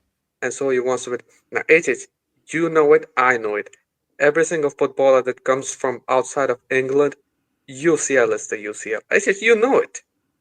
You know it, I know it, that's it. But he knows that even if you ask him behind closed doors, what do you want? He'll say he wants the UCL and he wants to score in the UCL final. No, but he'll tell you that. No, but this season, because we said it before yesterday, because they didn't celebrate the Premier League properly, I think even behind closed doors, he'd be like, for the fans, and to celebrate and have a for the proper fans, exactly. For the fans. So he wants the league for the fans. Like, not, I don't think, no, I refuse to believe that any footballer on a personal level outside of England puts the Premier League over the Champions League. No. But for the fans, like, if he's prioritizing what the fans want, what the Liverpool fans want, then of course, for him, bringing that league title, bringing number 20, not just any league title, that number 20 means a lot. But I think Trent has already signed the pre-contract with Real Madrid, and his mind is gone. I think his mind is gone. He's now just waiting to run down his contract and just join Real Madrid. And I think we saw a lack of intensity. So do you guys all agree with Nomad that? So do you think Trent's already signed with Real Madrid already? See? Wait, so what's called? Also, Sona, do you think Trent has already signed with you guys already? I mean, is this working? Can you hear me? You sound like a mouse phone. Hold on, let me fix this microphone. Yeah, there we go. Good. All right. Okay, so I I don't know if he signed the contract with us, but this performance certainly looks like there's something else on his mind because we haven't seen anything like this from this guy before. Like, this is one of the worst things I've ever seen from a right back. And if you're getting cooked by another right back, right, who's one of the worst right backs in the league, then this is playing on the left. Good. That's what I mean. Like, it's not looking good, right? Like, it was very clear that Liverpool had a game plan to exploit what Man United's weaknesses were throughout the season. You could clearly tell there were three things that they were looking to exploit: the fact that Højlund is useless, the fact that Fernandes is a hot potato merchant and the midfield is weak, and the fact that they have they want to expose Diallo, and they want to expose the fact that they're weak from corners. So those four things were the main key target points for Liverpool against Manchester United, because that's where they've been getting cooked all season. And just for some reason, Manchester United in those four positions on the field decided to have a wonderful game, and you could tell that it was really frustrating Mr. Slot. By the time that the second half rolled in, it was still 0-0, and they had like 2-3 corners, and they had all just got Onana had dealt with them very, very easily, and he was getting frustrated because you could tell they'd made a very clear game plan. We're going to target Fernandes whenever he has the ball because he's their weak point in the midfield. He's been playing like ass. We're going to make sure that whenever they have the ball, they get the ball to the left so that they can get to Diallo, who's useless, who can't do anything. You could tell that that was what their game plan was, because every time Diallo had the ball in the first half, no one was on him. Every time there was the ball on the right side, someone was on the right back on Mazraoui. And so you could tell that was what Liverpool's game plan was. Let Diallo run with the ball. Let these guys do whatever they want with him. He's useless. He's not going to do anything. He's going to use his right foot, and then that's where we're going to try and exploit his weaknesses. He decided to actually use his left foot today, and the amount of times he used his left foot, every single time it was dangerous. And so you take a look at whenever the corners as well, that they were targeting Onana, and that wasn't working. You could tell that obviously these things were what they were targeting, and it wasn't working. And that's where Manchester United, because they were just focusing and we're having good performances in those areas, could take advantage of Liverpool getting frustrated, not really knowing what to do because their game plan wasn't working. And that's where the first goal really comes, and that's where Trent is really, if the game plan's not working and your mind's not there, a bad performance is bound to happen, 100%. Right? And so that's what happens for the first goal. You had a situation where Fernandes cuts in, no one's getting on him, he's completely open. As soon as people start to close him down, he sees the pass to Martinez, and it's a good finish. And even if Liverpool get back into it, by the time it was 2-1, I didn't think that United were going to score another goal, because how useless is Højlund? This guy is he's beyond useless, man. Like, he is so bad. He's more hold on. YSK, can you do one but him wearing what's like Mexican clothing with like the hat and everything? The one, the Mexican tradition. No, he's Nigerian, bro. He's Nigerian. No. He's Mexicano. No, he's Nigerian. Arriba! Continue. That's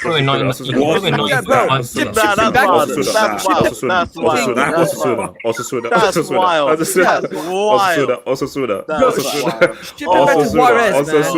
Also, my best friend is one of my best friends is Mexican. Shout out to Roberto. So Roberto. Shout out to Roberto.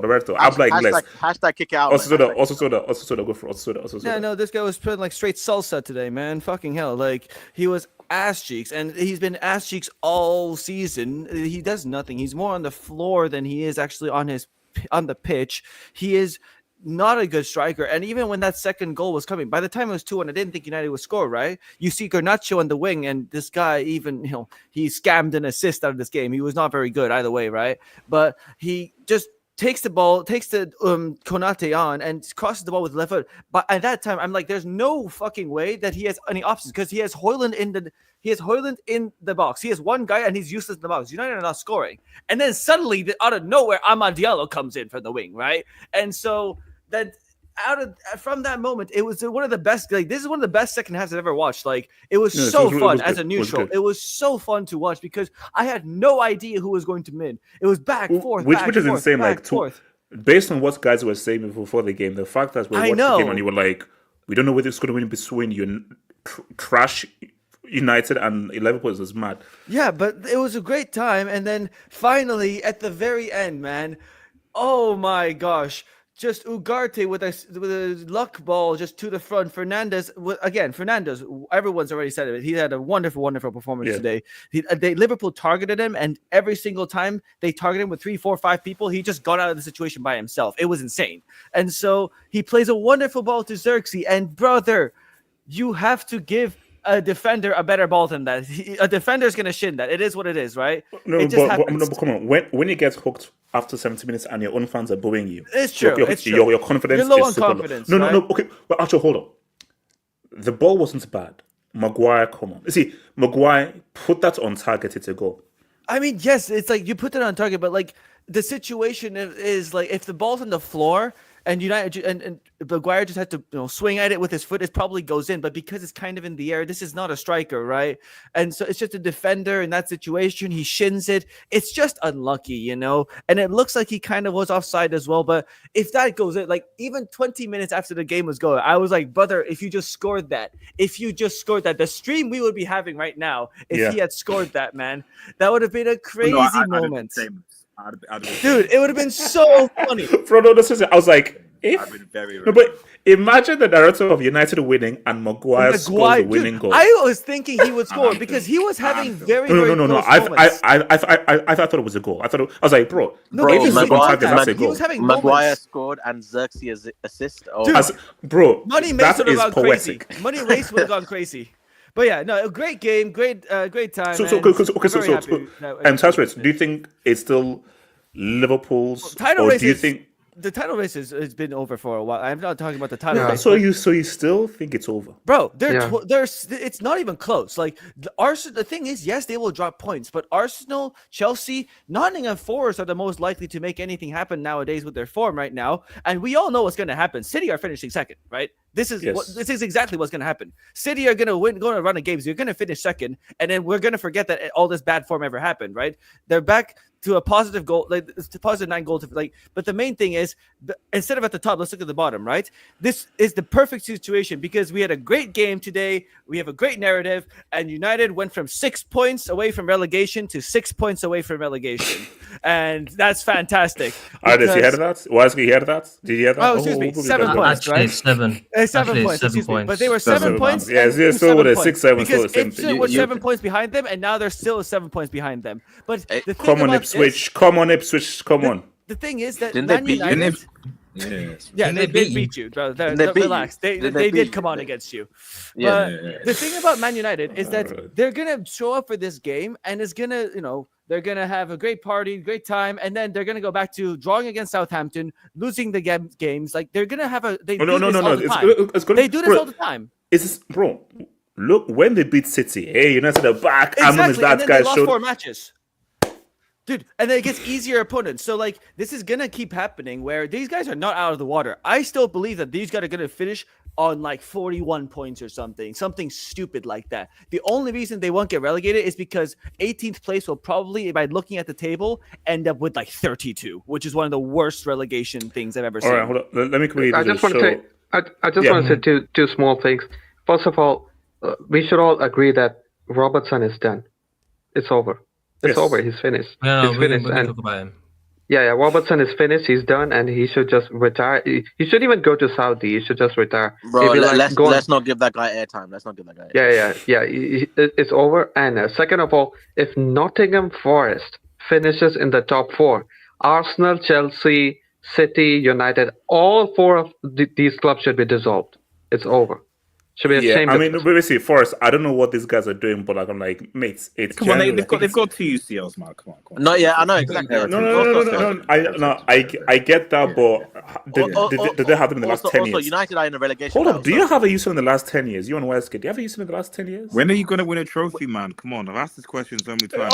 No, you don't. No, you don't. Do we still have to wear a mask to see that trophy? Do we have to still? Westgate, Madrid, Bayern, Chelsea, Barca. Is it fully sanitized? It's above your pay grade. Wait, did you get your Johnson injection? Wait, bro. Pfizer. I'm hearing China is cooking up another virus, man. So maybe Chelsea's UCL is around the corner, bro. Shout out to Nathaniel. So Nathaniel, let's see what he says. LL, if you kick me out forever, I'll call the police. Give me my super chat money back then. Other people say worse things than me, and you keep the non-stop agenda. I'm sorry, but that's the truth. I'm sorry, HH, I'm sorry. Look, I take it back. I take it back, HH. I take it back, all right? Because I was emotional. I was a bit upset because you didn't let me back on. Look, I'm wrong. Money Mason, I'm sorry. You're not gonna cry. No. Oh, I watch him out. Money Mason, I'm sorry for yesterday, a few days ago. That's not my character, okay?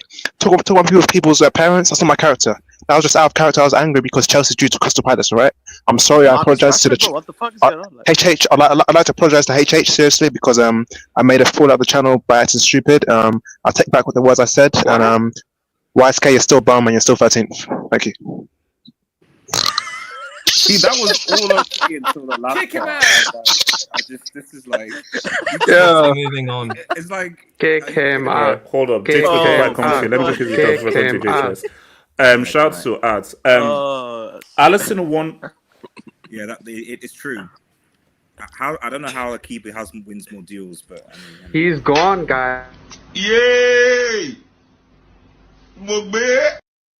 This might be an all-time clanger for a defender, man. It might be an all-time clanger, man. Shout out to Joseph Hanlon, men performance. Thank you, man. Big up to the down panel. Big up to you, and thank you for your membership, man. Thank you for the membership, guys. Please drop a like. Please support the stream and drop a like, guys. Please, thank you. But let's say those mother effers will say Salah over Henry, but not Slippy G. If you're a Liverpool fan and you're not a Scouse tribal cultist, I think they know that it's Salah over Slippy. I think by now they know that. Shout out to I'm not saying that, bro. YouTube tax. And what? I'm not even saying both. Are United attackers? That's actually. I'm not saying crazy. both. Oh, I'm not saying both. Those names are beating the rounds. I'm not saying both. English. You see, like Talent FC, I'm not saying that. I'm not saying that, bro. I can't go around quick. I'm saying that. Shout out. Talent FC again. McTominay will. All right. Okay. This dude. All right. Jeez, I mean, I don't know. It's like, come on. Yeah. Come on. All right. Okay. Shout out Stop to watching the news. Nathaniel beating off. What does that have to do with the news? Oh my god. Oh my god. Oh no. If that is true, we don't need such people, man. If that is true. It's not true. Oh my god. No, you forget to mute his mic one time and just hear. Yeah. That's. Yo, right, whoa, relax, okay. relax. Wait, Yo, No. Okay. Yo, Also, chill, well, chill. Osuna, that's a yellow. Honestly, that's a yellow. Relax. Why is it's not relaxed? That's a yellow. Nah, that's that's a crazy. yellow. Crazy, bro. Osuna, that's That's wild, bro. that's messed up. Like, what the hell? Nah, actually, you're gonna add that to the intro.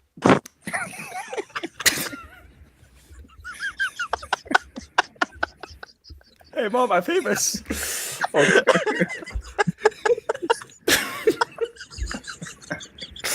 You guys are weird. Man. All right, shout out to Omar Rushdie. How modern day fans flip flop for the past. Wait, hold on, Omar Rushdie. What are we flipping on here? Look. Obviously, I get that. Obviously, I actually assume that you're Egyptian here, and my thing is because there's the Egyptian flag. Hold up, An Egyptian currency. An Egyptian currency. EGP, Egyptian pennies. Is that heavier than Naira? My thing is that Salah had a trash game. No. Or rather, as artists would say, Pendler had a trash game. He was awful.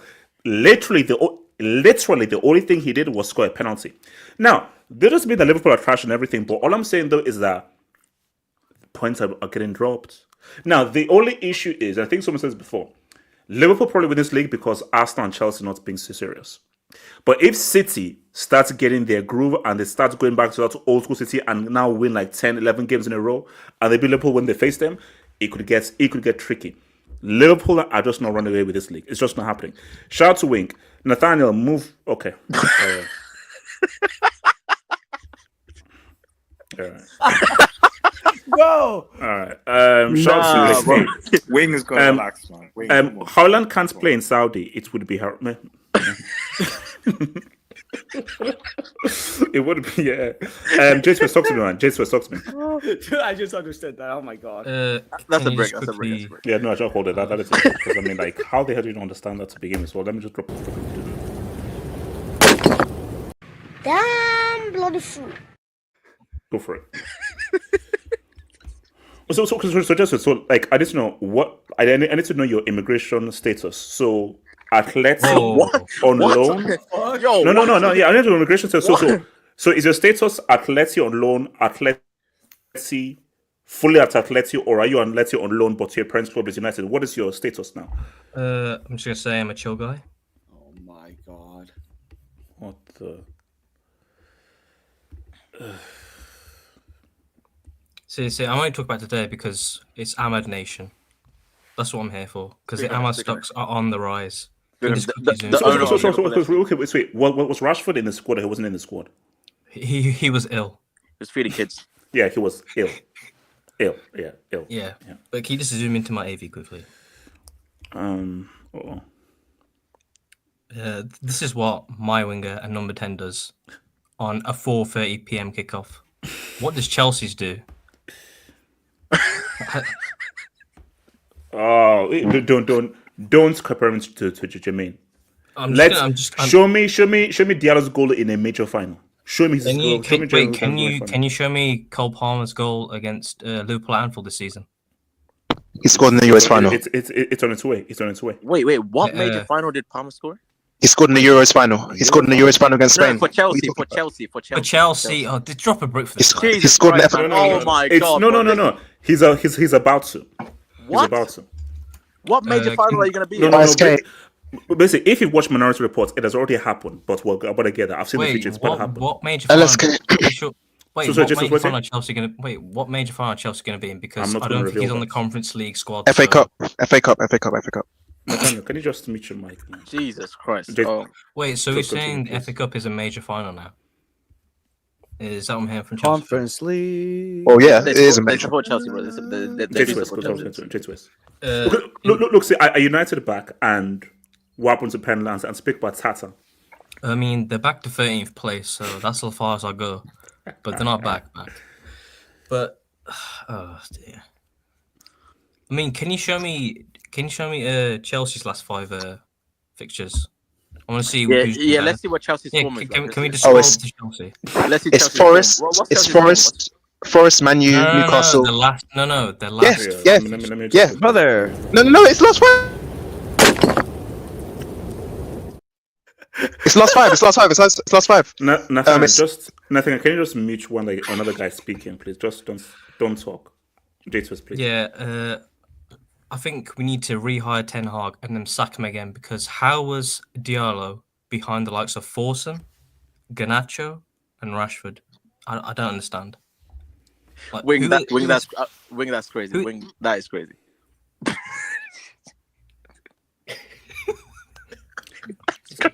I like how everyone just stays silent afterwards. Look, just please talk. Please keep talking. And Nathaniel, keep your mic on mute forever. Well, but okay. My thing though is, this? Were you surprised by United getting this draw? Genuinely, based on the build up to the game. I mean, this always happens because people forget when you Man United were on the high with Ferguson, etc. Whenever you went to Anfield, did they ever win? Hardly ever. You rarely saw a win. Yeah. And then can we just look at my striker? Well, my alleged striker. Better. Thank you. Yes. YSK. Can you see? What do they call it? So they call that a sombrero. Sombrero. Please don't roll the R ever again. Sombrero. Wow. There you go. That's getting clipped. No, I just find it. Only one person is supposed to play. It's massive. Keep the faith. Right, actually. It's massive right. Keep the faith. Wait, is Samasi still on loan to United? Yeah, bro. She's still on one, but she says reverse jinx, and that's why they got a draw. So I don't really believe that. I mean, she's lucky she's not there because a certain someone, Yeah, it's crazy. No. Rasmus. Okay, was Rasmus? So he came from? Did he come from Atalanta? Where did he come from? Bro, he came 9 goals in 24 games. You know the funny thing is, He went to Atalanta in the January transfer window, and then United 6 months later proceeded to drop 72 million on this guy. 72 M's. 72 M's for 9 G's, bro. For 9 G's. And my thing is that it wasn't. I genuinely believe that Ten Hag, it was like an inside job. Because the amount of money he spent on players that nobody rated, nobody knew. I'm like, you're paying 70 million on. See, we know of Gyökeres. Like so let's say that they put 70 million. Let's say Ten Hag got 70 million on what Gyökeres is doing now, and he was a brick. But I get it. It just did not work out. I mean, who was rating Rasmus? Bro, Onana is one of the worst keepers I've ever seen in my life. I mean, if you share my screen as well, this just proves some of United fans they're just lost. Oh my god! Wow. RH9. I mean, RH9, man. Like, I don't know when this has become when is this gimmick started? We've got the initials and then the number. I don't get where it started from. Like, you got R9, you got CR7. That's about it. No, but you know what it is? It's basically the content creator game, because everyone's like, there are a group. It is in every fan base. Positive spin no matter what. Even if they're crap, positive spin no matter what. So that guy is playing to those airheads who are just like positive spin no matter what. Just one question about that, because I do agree that take us wild. But the thing is that and I remember when we used to sort of co-host to things, when you said that Havertz would either be the next Kaká or Dennis Bergkamp. That was Abdullahi. Yeah. That was you. That was you. No. That was Abdullahi. No, that was you. That was you. Wait, didn't you say Romelu? Wait, didn't you say Lukaku number 10? Lukaku was the number 10. That was you as well. Yeah. J2S in that one game, he played as a 10. You said you compared Willian to Messi. That you said that. Yeah. What excuses are there for those? What is the rationale behind that? Wait. Didn't you compare Mason Mount to Messi? Exactly. Guys, Mount Kilimanjaro. Wait, hold on. Where is this attack coming Mount from? Kilimanjaro. Where is this attack coming from, guys? We are here about Liverpool and Man United. Let's talk about Liverpool and Man United. Jeez, yeah, that was. Well, if we're talking about Liverpool, we have to talk about Chelsea because you're in a title race with them. So, we have. J2S, can you please? J2S speaking. Don't be rude, J2S. So, where are we at with this title race, and what should this win do for? What does this result do for United? I mean, I still haven't. You still haven't answered my question from 2 weeks ago. I asked the first question was, were Chelsea going to pick up the 3 points at Goodison Park, and you failed to respond. Mm-hmm. And then I asked, are Chelsea going to pick up the 3 points at Ipswich? Again, you failed to respond. So I'm going to ask you again, the fourth time, are Chelsea in a title race? Are Chelsea in a title race? You don't have to repeat the question. You have to answer it. So, as in the race for the title. He's old. Oh, yeah. No. Basically, it depends what you mean by title race. I mean, it can only mean one thing. It can only mean one thing. The race for the title. So no. Are Chelsea in a title race? Is if you believe that Chelsea are potentially in a title race. So it depends upon what you believe. No way. I mean, no. Wait. Why ask me? Ask Nathaniel. Ask. J2S, we are not. J2S, we're not in a title race. Well, there you go. Just mean everyone stop talking. Lloyd Will, that's crazy, man. I mean, I also have one more. I have one more question as well. Yeah, what's the question? Is that picture behind you covering a bullet hole? No, it's not. No, it's not. What's it covering, bro? We know it's covering something. So hold on. Sumia, talk to me. Are you still gonna take Trent? Or are you saying that one light skin is enough for Real Madrid squad? Trent is the entire squad is black. So Trent's head is gone.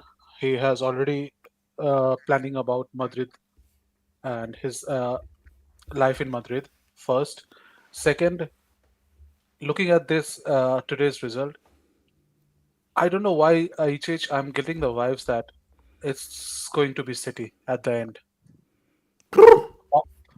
I know it's 12 points and Liverpool has a game in hand. Yeah. I see everything, but I don't know why I just see City just getting that DM in this transfer window, and then City is going to get over the finish line at the end of the season. Wait, does anyone know what's like the biggest like does anyone know what the biggest like discrepancy a team has clawed back to win a title? I think it was at Newcastle, Kevin Keegan's season. Like 15, 17 points. Of what I remember, unless someone can tell me otherwise, I think it was that Newcastle Keegan's because I think they were like 12 or 13 points ahead when Keegan said, "Oh man, I love a lot," and then Fergie said, when was it? By what point in the season? I think again, I may be wrong. I think it was January or February, and Newcastle were like 12 or 13 points ahead. Yeah, so it's doable. It's doable. Yeah, it's the middle of the season. But here's a basic. But you know what the big difference is? They were a very attacking team, and once those goals ran out, was Liverpool are not an ultra attacking team, and also they have a very good defense. So Newcastle were just losing games, like 4-3, 3-2, losing games because they were just so attacking. Liverpool, they may not win, but they will probably draw. But my argument, Sumi, I think you're wrong, but Sumi, I will only be assuming is if City get that DM and just go on a crazy winning run, and Liverpool is draw. The only player City signing is Khabib's cousin, man. What are we doing here? I mean, there is one thing that goes against Liverpool. Whenever Liverpool have been in the title race, they've never actually won the title race because they lost to Man City all the time. They've never actually beaten Man City in the title race. You see, so is this a title race that Liverpool are in, or are they just fully ahead now? Because technically they are in a title race, not with City, you would say, but with Arsenal and Forest. It just depends on the next fixtures because if they do drop points against Forest, so Chelsea do actually get their shit together and win the games, then the gap is close. Like what Liverpool did in 2019 and 2020 when it was the COVID season, they made like 15 points in like I think it was like November, December. Yeah. They haven't done that this time around. But that's the thing though. We need Arsenal and the London Blues bums to put pressure on Liverpool. Chelsea FC. If Chelsea not doing anything. If there's no pressure, bro. If there's no pressure, then these guys are just gonna run away with that. There's nothing City can do about it. What's it? Sumia, talk to me, Sumia. So, Liverpool is supposed to play against Chelsea at Stamford Bridge, right? And also they are supposed to visit Emirates and Etihad. So that's 3 away games. So I don't know why I'm getting that feeling that Pep will turn it around and that team will again go on that amazing run of winning every match till the end of the season. And at the end, we will see that it's a 5 in a row. Villa away is also a difficult game. Bro, it's over for us. Like if that happens, it's like we're finished. Oh no, it's like at that point. Then I'm like, what's the point? What's the point? Etihad, then Aston Villa. These are all away games. So these are the tough games which they need to play. Manchester City has already played at Aston Villa, so the next Aston Villa game will be at the crib. How significant could 3rd of May be? This 3rd of May. Well, if you keep playing like the way you are, not very significant. So it's the fixture after the Arsenal game. No, it's before the Arsenal game, I believe. No, it's before the Arsenal game. So basically 3rd of May, Chelsea away. 10th of May, Arsenal at home, and then Brighton away. And then you then have Brighton. Look, that's a pretty tricky. Are we saying Tottenham have anything for us? No, absolutely no. Just stop it. But do you know what the funny thing is? Will Ange still be manager by then? Yeah, of course he will. Of course he will. Shout out Ryan Mason, man. Shout out Ryan Mason. Even the game against Fulham is tough. No, but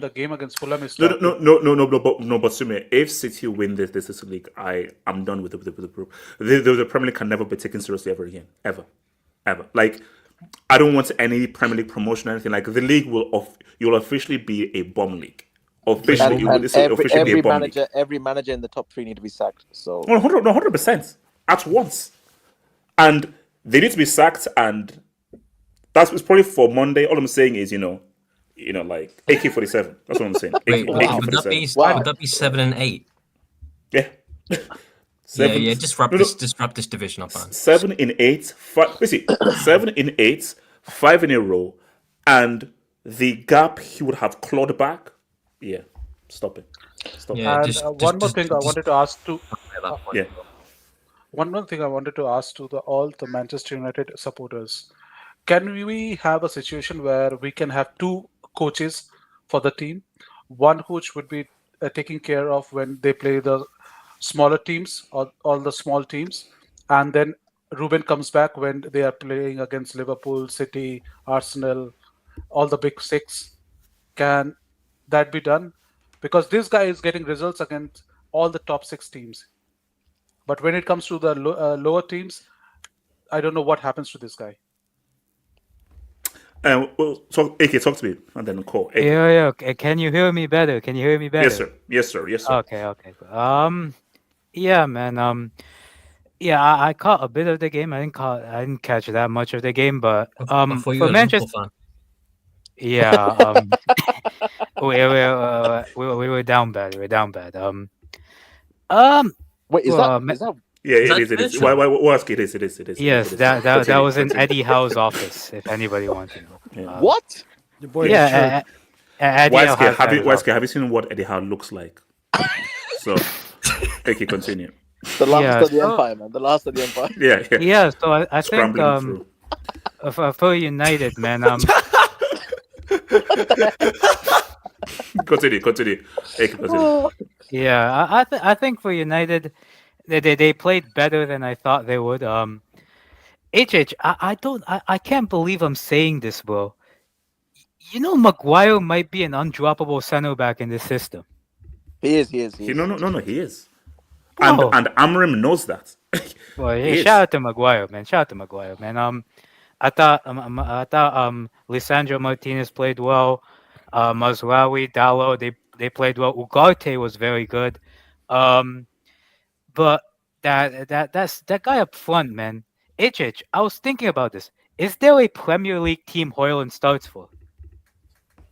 Southampton?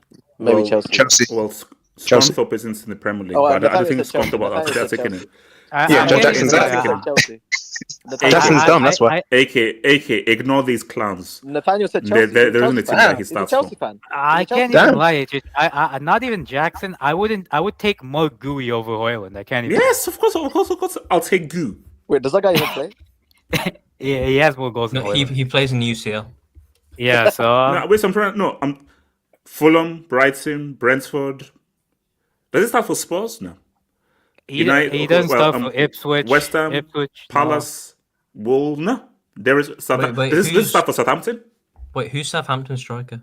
I was say who's Southampton striker? Archer, Cameron Archer. Archer. Yeah, I'm taking Archer. I'm taking the Arch. Wait, should we go to the championship? Should we go to the championship? How does Sterling come into this? No. Okay, now that's crazy. Wait, do we go into the championship now? Like, who are Leeds' striker, Sunderland striker? He doesn't start for those. I take Mateo Joseph at Leeds over him. I can't. Basically, Rasmus is trash. That guy is garbage. Like he's horrible. It's 70 million. That's what 70 million.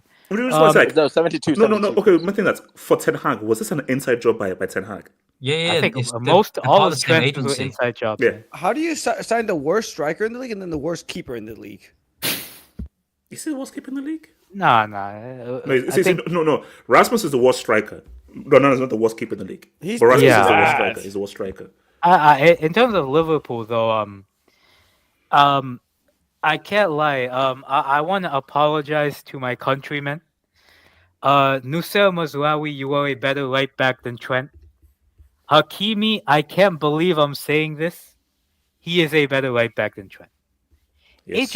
I, as a fullback, I accept if you're a bad defender. Trent is not a bad defender. Trent's an optional defender. He chooses when he wants to defend. When he doesn't want to defend, he doesn't try. He's a lazy defender. Yeah. So at the end of the day, like, this is not about, being a bad defender, not being able to defend one-on-ones. This is about you not wanting to. And when you don't want to defend, I'm sorry, like that's worse than you being a bad defender. And he was garbage today. I thought as well, like Diaz is that number 9, bro. That doesn't work. Diaz at number 9, I'm not the biggest fan. I thought only probably Van Dijk and Gravenberch were good today. Even McAllister. So I think Amorim's approach messed up Liverpool, or Liverpool just got too cocky? I mean, I thought Amorim's approach was good. Like, I didn't think he played full on counter attack. I think they were actually playing.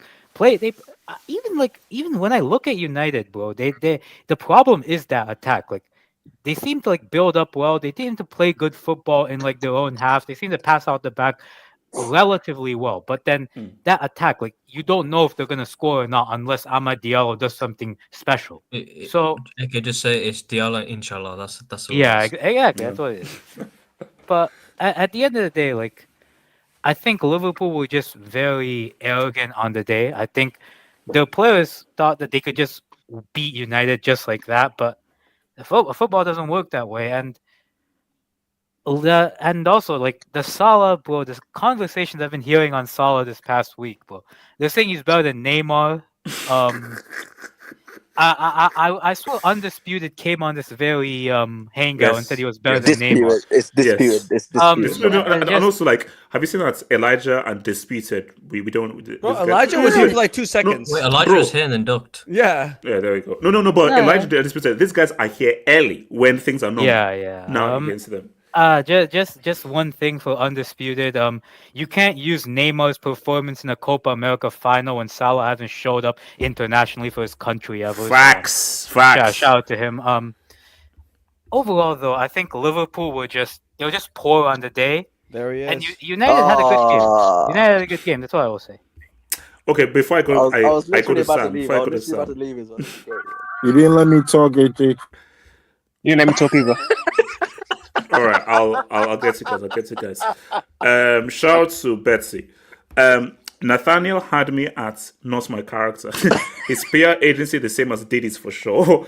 Nathaniel, live your truth. LGBTQ plus rule. Oh wow! I'm Christian, man. I'm not gay, man. I'm Christian, man. What the heck? Hey, you don't want to say that, man. No. You don't want to say that. I didn't mean it. Oh, okay. Sorry. Sorry. You didn't make Sorry. You never made a mistake. Sorry. All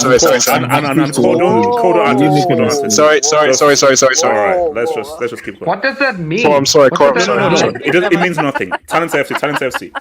Amad was always going to make it. In 2020, Papo Gomez, Argentinian through and through with racismo genes, literally said he's like Messi in training. # all right. Black Messi. No, I didn't say that. No, he said black. Okay, let's just know. All right. You know what that reminds me of? Cool. Has anybody watched that W2S YouTube video where he literally like finds like a random black person and calls him Messi? All right. Okay. So shout to Rizfair. United never had a structure. It was Fergie and his family members doing everything that Ferguson said to do.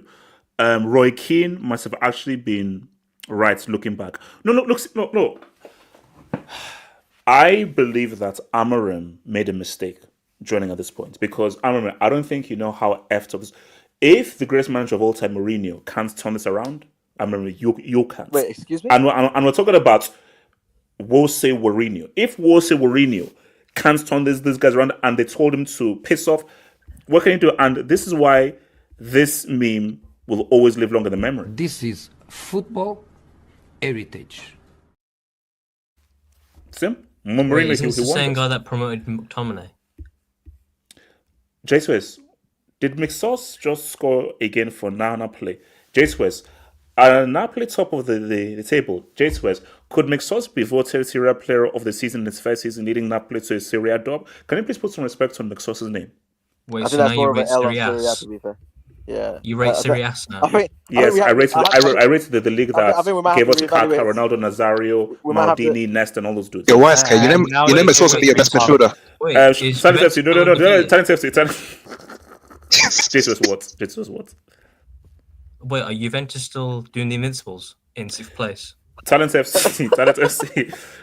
Hoyland, CL Purple Patch was like when WWF decided to give the belt to Jack Swagger for a month, and Xerxes is Carlito without Oh apples. my god, he actually looks like Carlito as well. Wait, Carlito as in the guy from WWF, bro.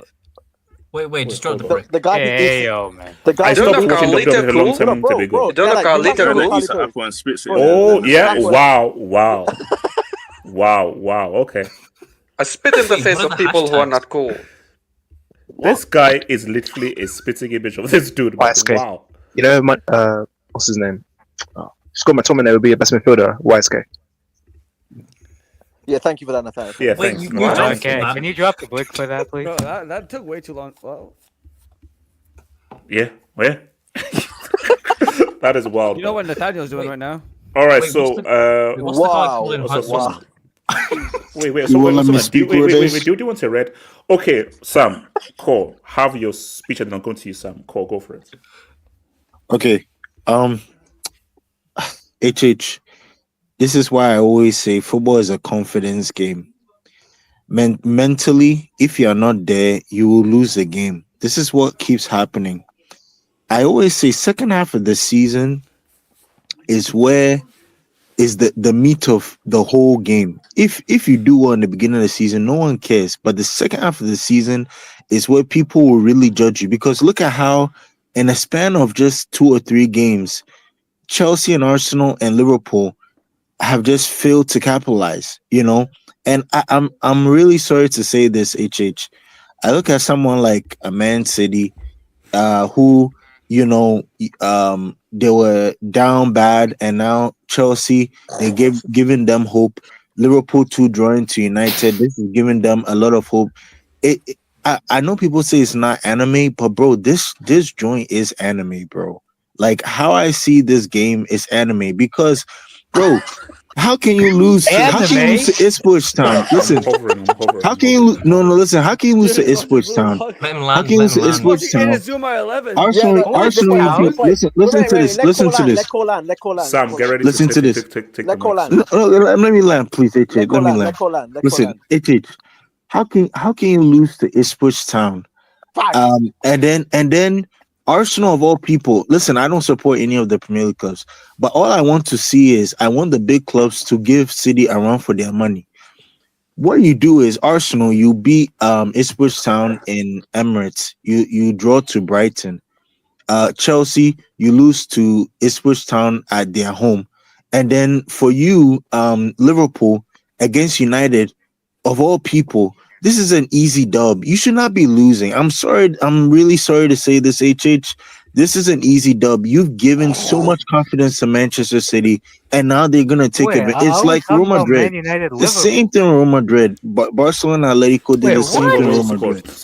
Okay, do you know what? We've overreacted. We're overreacting here. I'm not gonna lie. We're overreacting. Listen, banter me as much as you like. I deserve it. I deserve it. But we have to take the game in isolation, not over the course of the season. The whole thing about Man City, giving Man City hope, please. The best place that they can finish is second. They're too far behind. So Sam, the beauty about multi-streaming is really easy for me to do like clips and everything. So Sam, I want you to have you on record. You are saying for a cold hard fact, there is a 0% chance of City winning this league this season. I'm gonna say this answer and then I'm gonna explain why. Okay. Yes, there is it's a cold hard fact that Sam. Clip me on this. It's a cold hard fact that Man City are not winning the Premier League this season. Reason being is that even when they had back-to-back wins, right? They still haven't looked good at all. Defensively, they have been absolutely open, and the midfield is still getting run through. It's Sam, a quick addition is that remember we are now in the winter window now, and they do have the spending power of a continent's GDP. 100%. So they can get the players that they need to solve their defensive issues. Look at their transfer targets, man. Come on. Until they buy someone, that ain't a contract. I'm not going to say that's anything not yet. That's a break. That's a break. That's a country.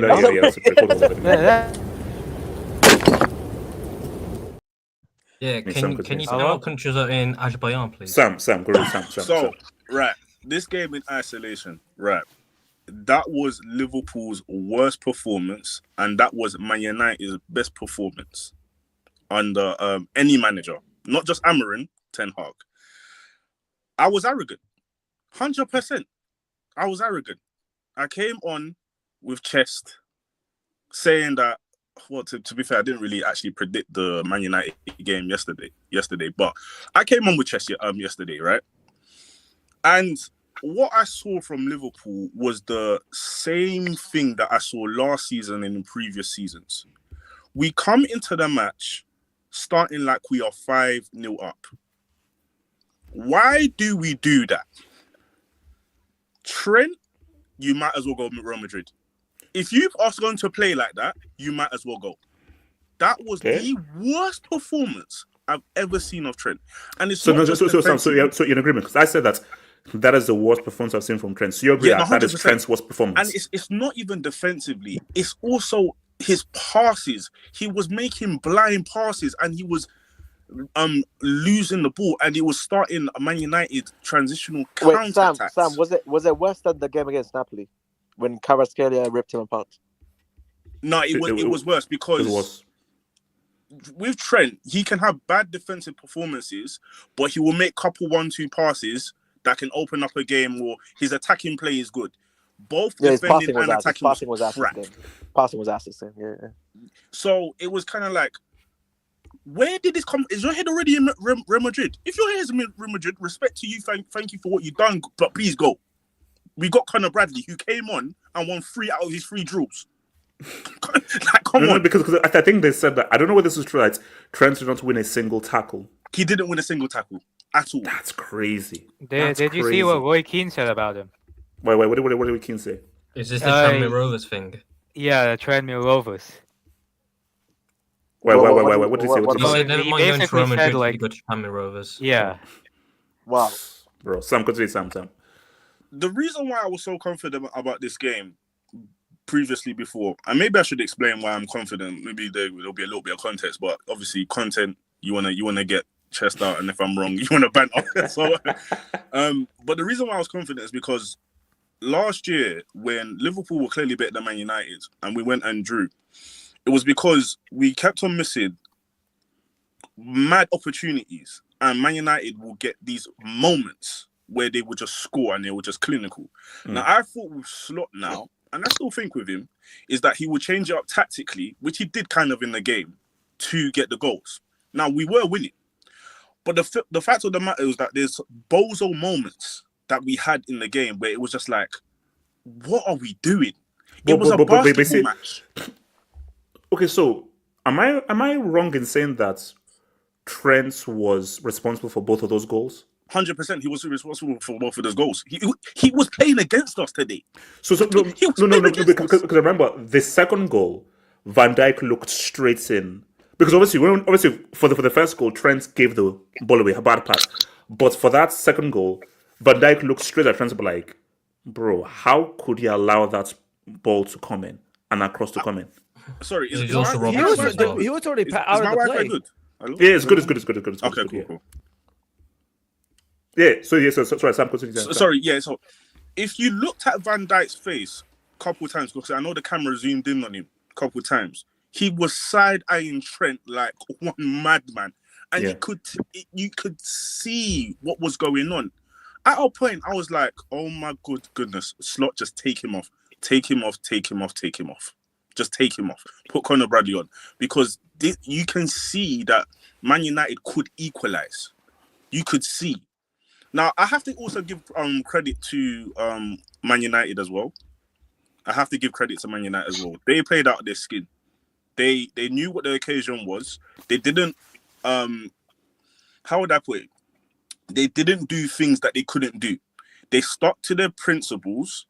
They knew where their weaknesses were and they knew where their strengths were, and they stuck to it. So well done on that. I have to give it to you. I can't be shameless. But this is something where I have to look at this in isolation and say, Liverpool, this can never happen again. Nottingham Forest away, they are going to do the same thing. Liverpool, they're going to do the same thing. Please don't let that happen again. Okay, so Sam, just to reiterate. You still stand by a statement that the title is done. Liverpool have won the title. Yes, I still stand by the statement. I'm not going to back down. I'm not going to be a flip-flop. Okay. Oh, no. I'm not going to be a flip-flop. You better, because I clipped you. So, so let's say you drop points against Forest, you still believe the title is done. If you drop points against Forest, you still believe the title is done. Okay, wait, hold up. You drop points against Forest, Arsenal win, Chelsea win, City win. You still believe the title is done. Is my Wi-Fi moving mad? Yeah, it's good. We can hear okay, you. Cool. Yeah, no. So if we drop points against Forest, because and you have Arsenal win, Chelsea win, City win. Yeah, because you also have to see, because we've got Tottenham in the League Cup semi-final, and then we got Accrington Stanley. So basically, Accrington Stanley is a nothing game. But we got a couple games to go to Nottingham Forest. Now, if we drop back-to-back points, I have to see what Arsenal do before anything, because when we dropped back-to-back points against Newcastle and Fulham, Arsenal also did the same thing. So if Arsenal don't do that anymore, that's when I will be a little bit more reserved now. But the only reason why I'm so confident is that I'm seeing what the other teams are doing, and I'm like, Liverpool, okay, if we just keep on consistently just get like 5 wins in a row, we've got this in the bag, to be fair. And this is not me being arrogant. This is just me being logical and realistic about where we can go. That's really it. But yeah. Nathaniel, talk to me. So basically, look, I was watching the game with my uncle, and he's a Man U fan, and look, it was crazy. So, Man U, fair play. Yeah, what's giving me, Mike? Fair play. You know what? Today I was a Man U fan. I'll be honest. I wanted them to win, and I couldn't believe it. Especially second half. Come on, guys, come on. Especially second half, because look, Sam, you guys got cooked. I'm talking second half. What's it called? I think it was from the 50th minute to like the 60th or 70th minute. You guys were on strings. I remember Van Dijk, he had to clear out, and Canate. I couldn't believe it. How can Man U they had, what's his name? Højlund up front. And he was cooking up. Let's be honest, he was cooking Canate and Van Dijk that game. Second half, he was all over there. No, he was second half. Watch it right. What game were you watching? Van Dijk. J2S, me and Mike. Okay, yes, Sam. Look, Sam. You can't. So Rasmus was cooking. He was cooking. Be honest, until he came up, he was cooking. He was making them.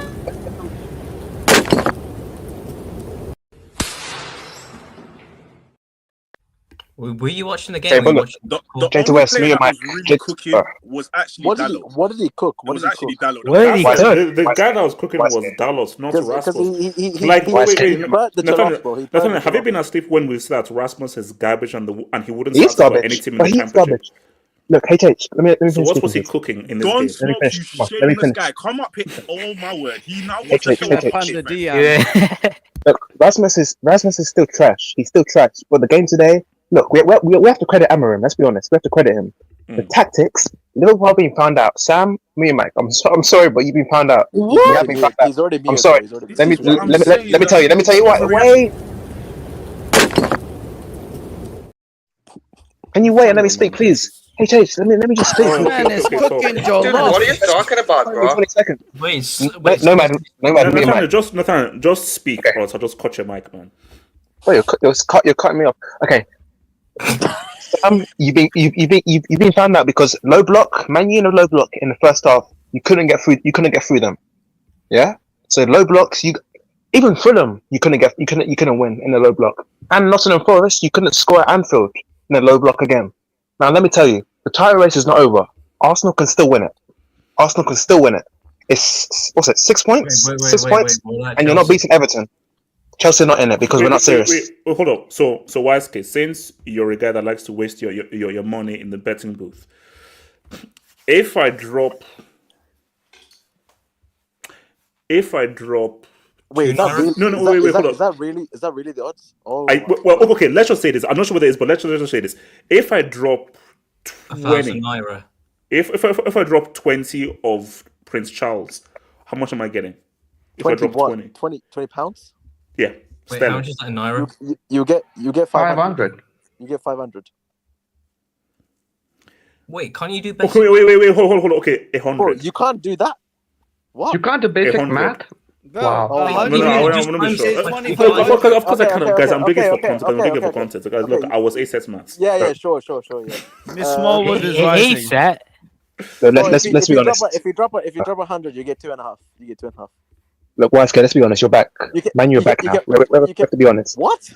Man, you're back. That game. No. I'm serious. Did you see the second half? No, YSK. Bro, why? The second half, you were all over them. That's not, Maguire. If that was Garnacho, no, guys. I'm saying. So YSK, should I put a cheeky Garnacho? Yeah, Garnacho. Sorry, so YSK, as our unverified, unofficial, unemployed, unverified gambling experts. Should I put a cheeky bet? Should I put a cheeky bet on City to win the league, 25-1? You know, my advice is HH. A man of your age should stay away. Because Nazare turned up overweight and lost me £5 in exactly. So, as a guy who's suffered before and who's now clean, I think you should stay away. But those odds, they're nice. They're nice. So in general, would you advise people to put a bet? If let's say it's 25-1 today, would you advise people to put a bet, or maybe wait a bit? If you got like a City are not winning, bro. City are not winning. No, but if you got like if you got money to just like chill out, like if you got like a spare £10 and yeah, whatever, fine. But just know that the odds of City winning the league is very, very unlikely. Like if what's the odds of Man U? That's what it's very unlikely. But put it this way, I say if come May this year, City are champions. Thing is, would we be shocked, or would we say that Arne Slot needs to be a pediatrician or something? He needs to quit. Like, would we be shocked? Because no, we shouldn't be shocked. Bring up the table. Of course. All right, I'll bring it to the table. YSK, you're a better man. What's the odds of Man U winning the league? Shut the hell up, bro. Interesting. So YSK, again, would you be shocked if these guys end up winning this league? 100%. Come on, bro. What are we talking about here? Because these guys. Chelsea are not serious, man. Let's be serious. I'll be shocked. I'll be shocked, but at the same time, I'm looking at that table. Arsenal, not serious. Forest, UCL Heritage, it is what it is. But they cannot win. They can't win the Premier League or challenge the Premier League. And then you have whoever's in fourth. Newcastle is a very good side. They're not winning no league. I look at the competition. I look at that and go, actually, City is still the threat to Liverpool. Like a serious.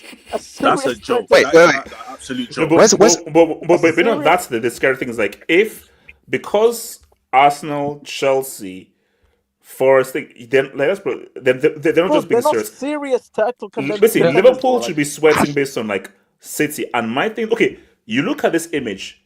Is it possible for City to do something? No, it's 15 It's impossible. Yes, impossible. 15 points. I don't think so. It's impossible. Let me ask Sam. Can I just put into context? No, okay, but hold on. Let me just right now. If City win this league, it is his greatest ever achievement. They're not going to win it. Come on. If he wins it, and you're going to be 1 year later, you're going to be hold on. Can we all agree that if City wins this league, it is Pep's greatest achievement in his whole career? Sam, I said no, it's the biggest bottle job by Liverpool. No. Yes. No, hold up. I'll say it again. If City win this league, is this Pep's greatest achievement? It is. It's up there. It is. It is. No. I don't want to hear up there. It is his greatest achievement. Also, Sam, I made it very clear. Every single, including Slot, every single manager above City from this point now, every single manager above who's managing a team above City all need to be sacked if they win the league. I'm not facts. All need to be sacked. Facts. Wait, where's Man U? Because right now, I just have a scary feeling, bro. I just have a really scary where's Man U? Be honest. Thank you. Sorry, Sam. Let me just put into context one thing. The team, I think the biggest bottle job in the Premier League era was the Newcastle bottle job when Keegan. Yeah. Keegan. Man United caught up to like a 12-point league. YSK and HH, please say if I'm wrong. Did Man United have games in hand when they were 12 points behind? I think they did. I think they had like one game. They had 1 or 2 games in hand. Yeah.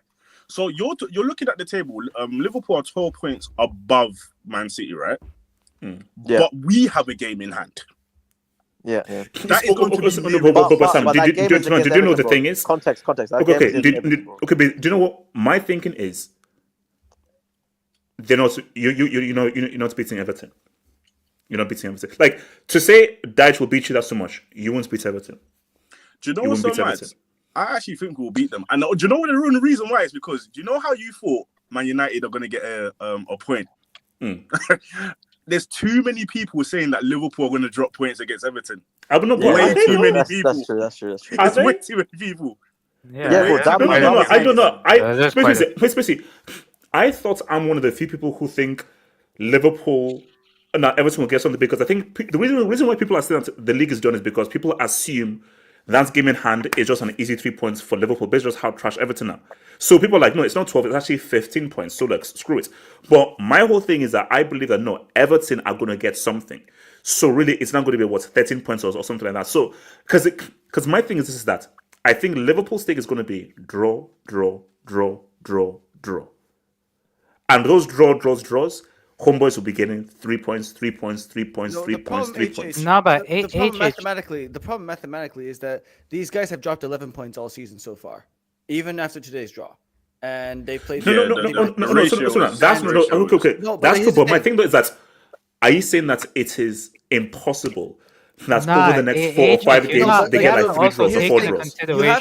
They have to drop more points than they have already until now, and City have to win every game from now until the end of the season. It's just impossible. Will City win every game? No, it's not. It's not possible. Like, City are not going to win every single game until now, from now until the end. Bro, the only way City wins every game is if literally because at the moment they can't keep a clean sheet. So they're just gonna have to outscore every single team that they play. Haaland has to score 50 goals. Bro, Haaland has to be his old record, bro. He has to be his own record. All I'm saying, and do you know what is so mad? Is that Liverpool have to collapse, but and they have to worry about Bruges and PSG first. So this is City's games. Have to collapse. So their league games: Brentford away, Ipswich away, your boys, Arsenal. You see, here's the thing. That is a 3-game hot. Oh man, Arsenal. Okay. If City come through this thing of Chelsea at home, Arsenal away, Newcastle at home, and Liverpool at home, and then you now have Spurs, and then Nottingham, and then Forest. You see, this block is key. That's a crazy block. Oh my god, that's a crazy block. Leicester is the only brave thing. Leicester is the only. It'll be done before then. Okay. So, again, this is for argument's sake. If they get all W's from Brentford up until Leicester. No, up until Leicester, are we saying that these guys could win the league? No, so if there's all W's, well, bro, Liverpool has to fuck up as well, bro. Exactly. Liverpool also has to drop a bunch of points. Yeah, they have to mess up big time. Like it's too many things going right, and for one thing, too many things going wrong for the other. Hey, AJ, put the tenner down. Wait, AJ, can I speak on this? No, because see, look, Liverpool should win this, but something just tells you that something crazy will happen. Because my thing is that Arsenal, if you just get your acts together, there are openings. Bro, AJ, like Arsenal, basically Arsenal. If you had beaten Brighton, you'd have closed the gap down. Arsenal are serious, man. Come on, just to be on the safe side, I'm gonna put a tenner down because I feel like this stream and your jinx is crazy, bro. So I'm actually gonna go and put a tenner down right now. Do you know what? Let me learn my lesson from yesterday. Do you know what? No. And YSK, if you win money, I get half. Well, I don't know. You can't use my YSK. You can't profit off my reverse jinx. You cannot profit off my reverse jinx. That's insane. Why would you want Pep to win? Yeah, that's true. But you know, yes. Okay. So what's it called? Someone said check Liverpool's run. Liverpool's hard run is near to the end of the season. That's the thing about it. So these are Liverpool's next few games. So this are league only. Forest away, Brentford away, Ipswich at the crib, dub. Bournemouth away, another dub. Wolves at the crib, another dub. City away, Newcastle at the crib, Southampton at the crib, Villa away. So my thing though is the trick. You see those next two games are tricky. Bro, is that really? Hold on. I need you guys to throw that PSG. No. Here's City's schedule is way harder. City's schedule is way harder than this. Like So, over the next 2 weeks. out of those fixtures, they've got what 3 difficult games. Not Forest, City, and I don't even think the Brentford game is that difficult. To be fair, I'm saying, please, Sam, we need some points. Bournemouth Give us is a chance. difficult. Bournemouth is Sam, difficult. give us a chance in that game. No, I need to kill it off. I need to kill this league off. I thought Bournemouth is a difficult game though. No, bro, you already qualified for the next stage. I need the Champions League. Give us a chance, please. Look. I think you saw the. Here's the thing, though. Do you think Liverpool rest guys? No, we basically qualified. No. Because that's bro. If you're smart, rest. No, UCL. Nah, they're gonna prioritize the league. I think we will rest guys at the last game. But why not? Yeah, please do. No. But here's the point. As we already said before, there is no real benefit of finishing first. There isn't a real benefit. Like, okay, yes, you're maybe. There is. There is. They released the format. They released the format. Okay. So what's kind of true? No. Okay, so now, what is the real benefit of finishing first and third? So what do you get? What happens? They're going to seed it. What they're going to do is they're going to have it so that 9 and 10 will play against 23 or 24, right? And they will be on the opposite sides of the bracket, so they can't meet until the final. And then they will have 9 against 24, 10 against 23, or one of those two against the other. And you will have 21 and 22 against either 11 or 12. And then that's going to go on. And so what's going to happen is that then you will have most likely number 9, number 10, and 9 through 16 going through because they finished higher. So what's going to happen is that number 1 is going to play against either number 16 or the number 17. No. Bro, what is this? Oh my. Wait. No. I have no idea. The NBA format. There was nothing wrong with the old format, UEFA. You fucking pieces of shit. Isn't that basically like? No. This is my thing. Either keep the old format, and what I've always said before, just use the NBA 4 formats. First against the worst team, second against the second worst team. It is that. Yeah, isn't that what they're doing? That's exactly what I said. That's exactly what they're doing. No. So what I have seen in the format, it will be 9th against the 24th. After that, all the teams will be seeded. 1 to 8 will be seeded in a different pot, and then it will be a different pot. Whoever qualifies from the knockout stage, and then they will draw just like the old knockout round of 16. That it could be Liverpool versus Manchester City, it could be Liverpool versus Real Madrid, it could be any of those knockout games. No, it's literally seeded until the very end. There's no draws. It's seeded. No, but wait, hold on. So what is the point? Like Hamza said, what's the actual point of finishing first? The point of finishing first. For this, we might need to do a separate. No. That's it. Like. No, I mean, basically, look, we'll probably have to do this before, but from what I've seen, basically... There's a video from UEFA. There's a video from UEFA. No. I mean, basically, my thing, okay, we'll talk about it, but the whole point is that I just don't believe there's any real difference of finishing first or second, or first or third. I think whether you finish first, second, third, fourth, fifth, sixth, you pretty much get the same benefits. So my point is, if I'm Liverpool, you're already confirmed to be top 8. I would rest guys for those last 2 UCL games, so people are fresh for these must-win league games. So you maintain that winning thing. I'm like, no, don't be the strongest team in this UCL. We got Accrington Stanley. Yeah, screw those guys. Sunday. We can rest them there. And then you have to finish first or second. If what Osuna is saying is correct, like, isn't that like, if the number 1 team plays against either 16 or 17, that's exactly what it is. That's basically that's really what I said previously. Like the worst team to come out of the playoffs versus number 1. And all I'm saying is that the video I watched, it was not that. Was it not? No. That is what it is. That is exactly what it is. The higher you finish, the lower ranked team you'll play. Basically, that's what it is. That's what it is. All right. Okay. Look. Shout out to Betsy who says LGBTQ does not equal all league is. Voice fetish worship counts too. All right. LGBTV. Thank you, bro. Blaze saying, sorry guys, I'm confused. What is Ipswich Town? It's a town in core football league. I think core is the main guy to know. I think it's Atlanta. The main guy to know.